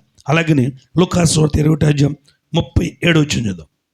లూకా 21:37 వచ్చినాడు. ఆయన ప్రతిదినము పగటి యందు దేవాలయంలో బోధ చేయొచ్చు. రాత్రి వేళ ఒలీవల కొండకి వెళ్ళాడు. అక్కడ కాలం గడపడం అంటే టైం వేస్ట్ చేస్తున్నాడు ఏంటి? అక్కడ ప్రార్థన చేసేవాడని ఉందండి. ఇంకో చోట అక్కడ ఒలీవ కొండలో ఆయన ఏం చేసేవాడు? ప్రార్థన. పగలేమో స్వార్థ, ఎక్కడ? దేవాలయంలో మందిరంలో స్వార్థ బోధ చేసాడు పగలు. రాత్రి అయితేనేమో ఒలీవ కొండకి వెళ్ళానా ప్రార్థనలా గడిపాడు. హల్లెలూయా. మనం పగలేమో పనులు, సాయంత్రం ఏమో పడుకొని నిద్రపోట. కానీ యేసువారు అనుదినం చూడండి ఏం చేశాడంట? పగలేమో దేవాలయంలో బోధ. ఇప్పుడు మీరు కూడా చాలా చక్కగా మరి కొంతమంది మరి ఇంటి దగ్గర ఉన్న వాళ్ళు ఉద్యోగాలకు వెళ్ళి వెళ్తారు. ఇంటి దగ్గర ఉన్న వాళ్ళు మాత్రం చక్కగా దేవుని యొక్క బోధ వినటానికి వచ్చాను. మేము కూడా పగలంతా దేవుని స్వార్థ, అవసరమైతే రాత్రిపూట కూడా దేవుని స్వార్థ. మళ్ళీ రాత్రి వేసరికల్లా మా ఇంట్లో ఒలీవ కొండ ఉంటుంది. ఎవరు పాడతారు? నా ఇంటి పేరు పశువుల పాక, పక్కింటి పేరు ఒలీవల కొండ. పక్కింటి పేరు ఎందుకు అవ్వాలి? మన ఇల్లే ఒలీవ కొండ అవ్వాలి. ఆమేన్. ఆయన ఏ ఉద్దేశంతో రాశాడు, కానీ నాకైతే అది కాదు. పక్కింటోడు ఒలీవ కొండ అంటే ఏంటంటే ప్రార్థనా కొండ. మరి మన ఇంట్లో మన ఇల్లే ఒలీవ కొండ అవునుగాక. అనుదినం ఇలాగ ఉండాలండి. ప్రార్థన ఇల్లు రా ఇల్లు. సాధన గడప్పుడు మన ఇంట్లోకి రాడు. ఈ ప్రకారంగా అనుదినం మనం నిలబడినట్లయితే ఖచ్చితంగా యేసువారు కూడా మన మీద అనుదినము తన వాత్సల్యత చూపిస్తాడు. యోబు గ్రంథం 1:5 వచ్చింది. యోబు గ్రంథం 1:5 వచ్చింది. వారి విందు దినములు పూర్తి కాగా వారి వారి విందు దినములు ఎవరు వారు? యోబు గారి కుమారులు కుమార్తెలు వారి ఫ్యామిలీ యొక్క అన్న కార్యక్రమం పూర్తి కాగా యోబు తన కుమారులు పాపము చేసిరేమని, ఒకవేళ దేవుని దూషించిరేమోనని వారిని పిలువనంపించిరి. ఆమేన్. వారిని పిలువనంపించి వారిని పవిత్రపరిచి అన్నోదయం లేచి వారిలో ఒక్కొక్కరి నిమిత్తం దహన బలి అర్పించుచు ఉన్నాడు. హల్లెలూయా. ప్రతి ఉదయమున తన కుటుంబం కోసం ఏమి ఇచ్చేవాడంట? పొద్దున్నే ఏమో ఎక్కడైనా నా బిడ్డలు ఏమైనా తప్పు చేస్తున్నారో, ఎక్కడైనా పొరపాటు చేస్తున్నారు, ప్రతిరోజు కూడా ఆయన గారు అంటే యోబు గారు అంత భక్తిపడి కదా, అందుకని పిల్లల కోసం కూడా తాను బలులిస్తూ ఉండేవాడు అంటాడు. హల్లెలూయా. అందుకని మన పిల్లల కొరకు మనం ప్రతిరోజు కూడా దేవునికి బలు ఇవ్వడంటే పశ్చాత్తపడి దుఃఖపడి ప్రార్థన చేస్తూ ఉండాలి. ఆమేన్. ప్రార్థన చేస్తుండాలి. వారి నిమిత్తం మనం క్షమాపణ అడగాలి దేవుణ్ణి. ప్రభువా, నా బిడ్డలకు వాళ్ళు ఎక్కడ పొరపాట్లు చేస్తే క్షమించినా, వారు తెలుసో తెలియకో పొరపాట్లు చేస్తున్నారు. ఆ ప్రకారంగా దేవుని దగ్గర బిడ్డల కొరకు మనం దేవుని వేడుకోవాలి, కుటుంబం కొరకు దేవుని వేడుకోవాలి. ప్రతిరోజు బలియాగం బలి ఇచ్చేవాడు. బలి ఇవ్వటం అంటే ఆ రోజున మరి ఏదో ఆ యొక్క ఏటపోతునో మేకపోతునో ఎద్దునో బలు ఇచ్చేవాళ్ళు వాళ్ళకు కలిగిన దాన్ని బట్టి. మరి ఈ రోజున ఆ బలి లేదు, ఆ బలు లేవు కాబట్టి ప్రార్థన బలి చేసుకోవాలి, దేవుని కోసం మొక్కుబడి చేసుకోవాలి. నా బిడ్డలు బాగుండాలి నాయన, ఇదిగో ఈ రీతిగా నేను సహాయం చేస్తాను, ఈ రీతిగా నీ మందిరానికి ఇస్తాను, ఈ రీతిగా నేను ప్రజలకి సహాయం చేస్తాను. ఈ ప్రకారంగా బిడ్డల కొరకు కూడా అలా ఒప్పుకున్న వాళ్ళు మన సంఘంలో హ్యాపీగా వాళ్ళ పిల్లలకు ఉన్నారు. హల్లెలూయా. అలాగే ఇంకొక మాట చదివేసి ముంచేద్దండి. పిలిపి రాస్తుందిగా 4:4 అనుదినము డైలీ దేవుడు మనల్ని ప్రేమించాలి, వాచ్యత చూపించాలంటే ఏమండి? ఎల్లప్పుడూ ప్రభునందు ఆనందించండి, మరలా చెప్పుదును ఆనందించండి. హల్లెలూయా. ఇప్పుడు మీరందరూ ఎక్కడున్నారు? ప్రభునందే ఉన్నారండి, ప్రభు ప్రార్థనలో ఉన్నారు. నా నామ పేరిట ఎక్కడ 2-3 కూడి ఉంటారో వారి మధ్యలో. ఇప్పుడు ఇక్కడ ఎవరున్నారని నమ్ముచున్నారు? యేసువారు ఉన్నాడండి. హల్లెలూయా. యేసువారు లేకపోతేనండి వేరేగా ఉంటుందండి. ఆ సాతాను గడికి గలిబిలి చేసేస్తాడు. యేసువారు నడగడ ప్రశాంతంగా నడుస్తున్నాం. ప్రభు ఉన్నాడు కాబట్టి ఇప్పుడు మనం ప్రభునందు ఉన్నాం. ప్రభునందు ఉన్న వారికి ఏమంటున్నాడు ఇక్కడ? ఎల్లప్పుడూ ఇలా ప్రభునందు ఆనందించండి. ఆమేన్. ప్రభునందు ఇలాగ ఆరాధనలు పెట్టుకొని, అలాగే ఆరాధన పెట్టుకున్న వారి దగ్గరికి వెళ్ళి ఆనందంగా ఉండటం, అలాగే వారిని కనపరచడం, వారిని కూడా శుద్ధించడం, వారిని కూడా బలపరచడం, వారిని ప్రభువులు ఇంకా ఇంకా ముందుకు నడిపించే మన సాక్షులు కలిగి జీవించడం. అలాగనే ప్రభువు నందు దేవుని మందిరానికి వచ్చినప్పుడు అక్కడ కూడా ఆనందంగా ఉండాలి. కొంతమంది దేవుని మందిరానికి వస్తే కర్రలు ఆడిపోతాను, చెరకు బుర్రలు ఆడిపోతాను, సేమలు జర్లు బాగినట్టుగా ఉంటాను. ఏది? దేవుని మందిరానికి వస్తే. ఎందుకనంటే వాళ్ళకి నచ్చిన వాళ్ళు వచ్చి ఉంటారు, అక్కడ వాళ్ళకి కోపమైన వాళ్ళు ఉండుండన్నారు బహుశా అని నేను అనుకుంటున్నాను. అందువల్ల ఏమైపోతాడంటే కరకరలు ఆడిపోతాడు. మరి దేవుని మందిరికి వచ్చి నీ ప్రవర్తన జాగ్రత్త చూసుకోమన్నాడు కదా, మరి అవి ఉండకూడదు. మనకి ఏం ఉండాలా? ప్రశాంతంగా ప్రభువుని ఆనందపరిచేటట్టుగా, మనుషులను కాదు మనం ఆనందపరచాల్సింది, ప్రభువుని ఆనందపరిచే రీతిగా మనము ఆనందంగా ఉండాలి. హల్లెలూయా. చర్చికి వచ్చినా ఇలా కోటాలకు వచ్చినా మనం ఎప్పటికప్పుడు ముఖంలో ఏం కనపడాలా? సంతోష ఆనందాలు కనపడాలి. అప్పుడు యేసు కూడా మనకేమిస్తాడు? ఉత్సాహ సంతోష గానంలో ఆయన ఇచ్చును. ఆమేన్. నెక్స్ట్ లాస్ట్ మాట సామెతలు 8:34 చూద్దాం. అనుదినం మనం ఏం చేయాలి?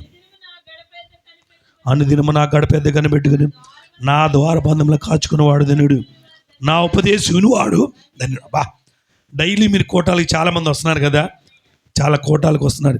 ఏం చేస్తున్నారు? మీరు వచ్చి బిర్యానీ తిని వెళ్ళిపోతున్నారా? అవన్నిటికంటే ముఖ్యంగా పాటలు పాడుతున్నారు, చప్పట్లు కొడుతున్నారు, వాద్యాలు వాయిస్తున్నారు, అలాగనే సాక్ష్యాలు చెప్తున్నారు, సాక్ష్యాలు వింటున్నారు, వాక్యాలు వింటున్నారు, అనుదినము కనిపెట్టుకుని ఉంటున్నారు, కాచుకొని ఉంటున్నారు. అనుదినము ఏం చేస్తున్నారు? దేవుని ఉపదేశం వింటున్నారు. ఉపదేశం వింటం అంటే ఏంటనుకున్నారు? జ్ఞానాన్ని అభివృద్ధి చేసుకుంటారు. అవునా కదా? అందుకని ఉపదేశం వినువాడు ధన్యుడు. ఉపదేశం నిరాకరించక దాన్ని అవలంబించి జ్ఞానులై ఉండి. ఆమేన్. అంటే ఉపదేశం అనేది వింటే, ఎదుటివారు చెప్పేది మనం వింటే దానివల్ల ఏమైందంటే మనకు జ్ఞానం వస్తుందంట. ఆమేన్. చూడండి, మరి ఆ మాస్టర్ గారు చెప్పేది కూర్చున్న వాళ్ళు స్టూడెంట్స్ వింటే వాళ్ళకి జ్ఞానం వస్తుంది. వినుకోకుండా వాళ్ళు పెడచెవిని పెట్టేస్తే వాళ్ళకి స్టూడెంట్స్ జ్ఞానం రాదు. వాళ్ళు ఫెయిల్ అయిపోతుండే, ఎక్కడికక్కడ ఫెయిల్ అయిపోతుంటారు. విని వారు మాత్రం చక్కగా పాస్ అయిపోతారు, జ్ఞానులు అయిపోతారు వాళ్ళు. హల్లెలూయా. ప్రియులారా, అలాగనే మరి దేవుని ఉపదేశాన్ని వినటం చాలా మంచిది. అనుదినము దేవుని ఉపదేశాన్ని వింటే మీకేం వస్తుందంట? జ్ఞానం వస్తుంది. మీరు వింటున్నారు కదా, చాలా చోట్ల కోటాలకు వస్తున్నారు. సాధ్యమైనంతలో డైలీ కోటాలు ఉంటాయి, కొన్ని చోట్ల రాగలిగిన వారు వస్తున్నారు. నాకు తెలిసేది మరి వచ్చే వాళ్ళందరూ కూడా మరి వారానికి 2-3 కోటాల కన్నా కనపడుతున్నారు నాకు తెలిసి.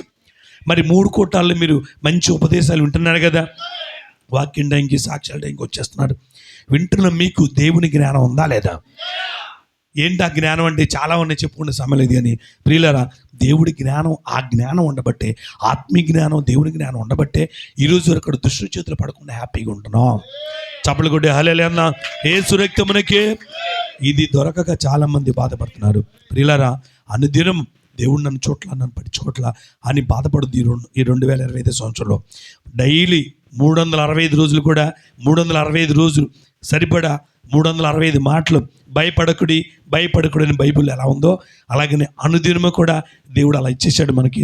అనుదినము తన వాత్సల్యత, తన కృప, తన ప్రేమ అనుదినము డైలీ ఆయన మనల్ని నమ్మేటట్టుగా మనం ముందు సాగితే ఎప్పుడు కూడా ఆయన కృప మనకు ఉంటుంది. ఆయన ఎప్పుడు కూడా తన వాత్సల్యత మనకు చూపిస్తాడు. ఆమేన్, ఆమేన్. ప్రార్థించండి, అందరు కలిసి ప్రార్థించండి.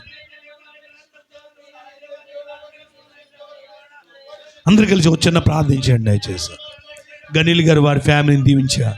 ఈ రోజున ఈ వాక్యాలు వినటానికి, సాక్ష్యాలు వినటానికి ప్రభా, ఈ రోజున నిన్ను గణపరచుడి కొరకు, స్తుతించుడి కొరకు, ఆరాధించుడి కొరకు గనీల్ గారు ఎంతగానో ఈ కూటమి సిద్ధం చేసుకుని మమ్మల్ని ఆహ్వానించారయ్యా. ప్రార్థించండి, మమ్మల్ని సిద్ధపరచండి నాయన.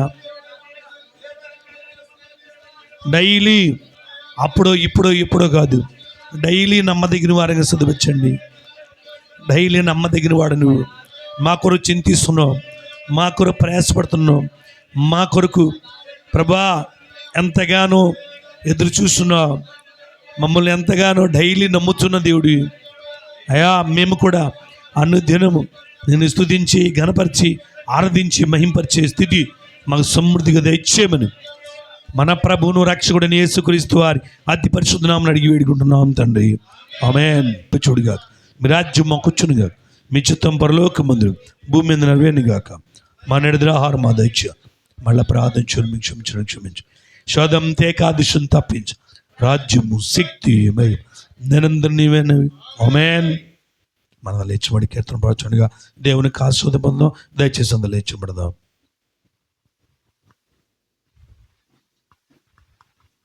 జయ జయ యేసయ్యా పాపుల రక్షయ, ప్రభు నీకి స్తోత్రము.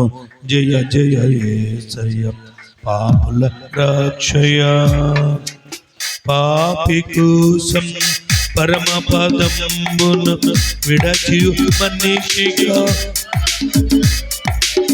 పాపి కోసం హల్లెలూయా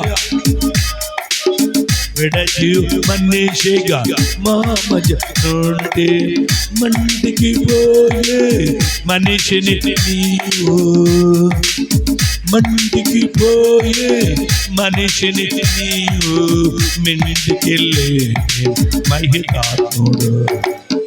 జయ జయ పాపుల రక్షయ, ప్రభు నీకి స్తోత్రము. జయ జయ పాపుల రక్షయ, నిలవన వారిలో గలిలయ స్త్రీలతో గోపది అయినా. ఆమేన్. చప్పట్లు కొట్టు అందరూ కూడా. Happy new year. గోపది అయినా నిలవెంబడింపగా సిలువను మోచెయ్యు, నిన్ను వెంబడింపగా హల్లెలూయా కలువరి గోట్లల్ల జన విజయము. జయ జయ పాపుల రక్షయ, ప్రభు నీకి స్తోత్రము. జయ జయ పాపుల రక్షయ.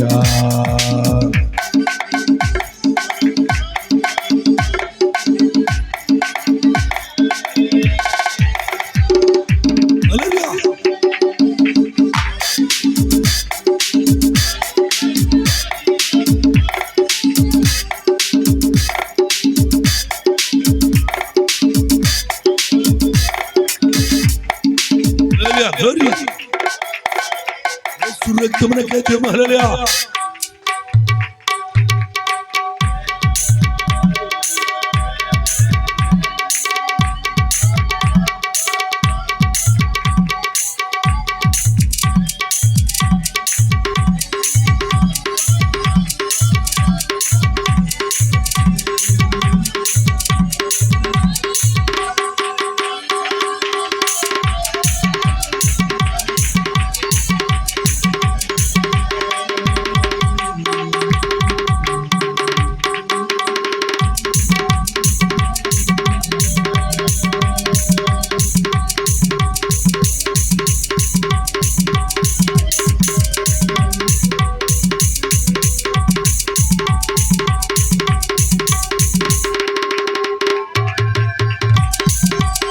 स्वराज के दावीद कुमार क्रिस्तराज यशराज एलमे कुमार परिशुद्धराज यीशु शोर शोर शोर शोर शोर शोर नूतन गुराड రైసింగ్ తొట్టెలకున్న మిమ్మల్ని కాపాడకును తన మహిమదిన ఆనందముతో మిమ్మల్ని నిర్దోషులుగా నిలబెట్టకును శక్తిగల మన రక్షకుడైన అద్వితీయ దేవునికి మన ప్రభువైన యేసుక్రీస్తు ద్వారా మహిమయు మహత్యమును ఆధిపత్యం అధికారమును యుగములకు పూర్వమును ఇప్పుడును సర్వయుగములు కలుగును గాక ఆమేన్. తండ్రి కుమార పరిశుద్ధాత్మక సన్నిధి సదా మనకందరికి అలాగనే ఈ మధ్యాహ్న కాలమందు గనీల్ గారి ఫ్యామిలీకి ఈ గృహమునకు ఇరువురు వారికి మాకును సదా మీ సన్నిధి తోడేండి గాక ఆమేన్.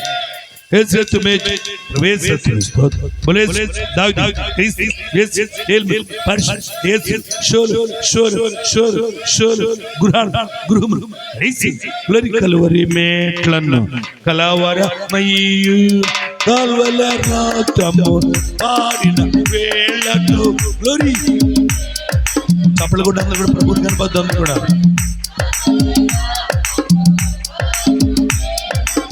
బండలో పగెలను భూమియు వణకెను బండలో పగెలను భూమియు వణకెను దేవాలయ తెరగెను జయ జయ పాపుల జయ ప్రభు నీకే స్తోత్రము స్తోత్రము జయ జయ పాపుల జయ.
Happy New Year!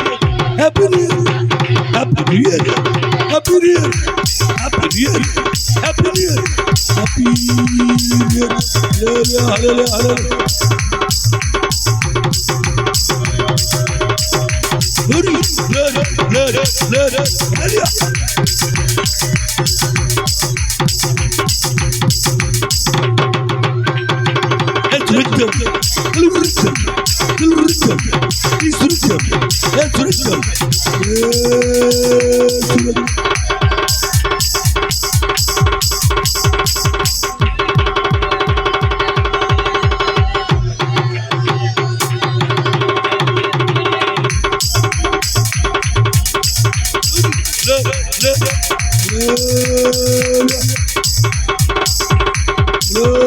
శుభరాజ్కే దావీదు కుమార్ క్రీస్తురాజ్ యేసురాజ్ హెల్మెట్ కుమార్ పరిశుద్ధుడు యేసు యేసు యేసు రక్షణ రక్షణ రక్షణ నూతన నూతన అందరికీ వందనాలు.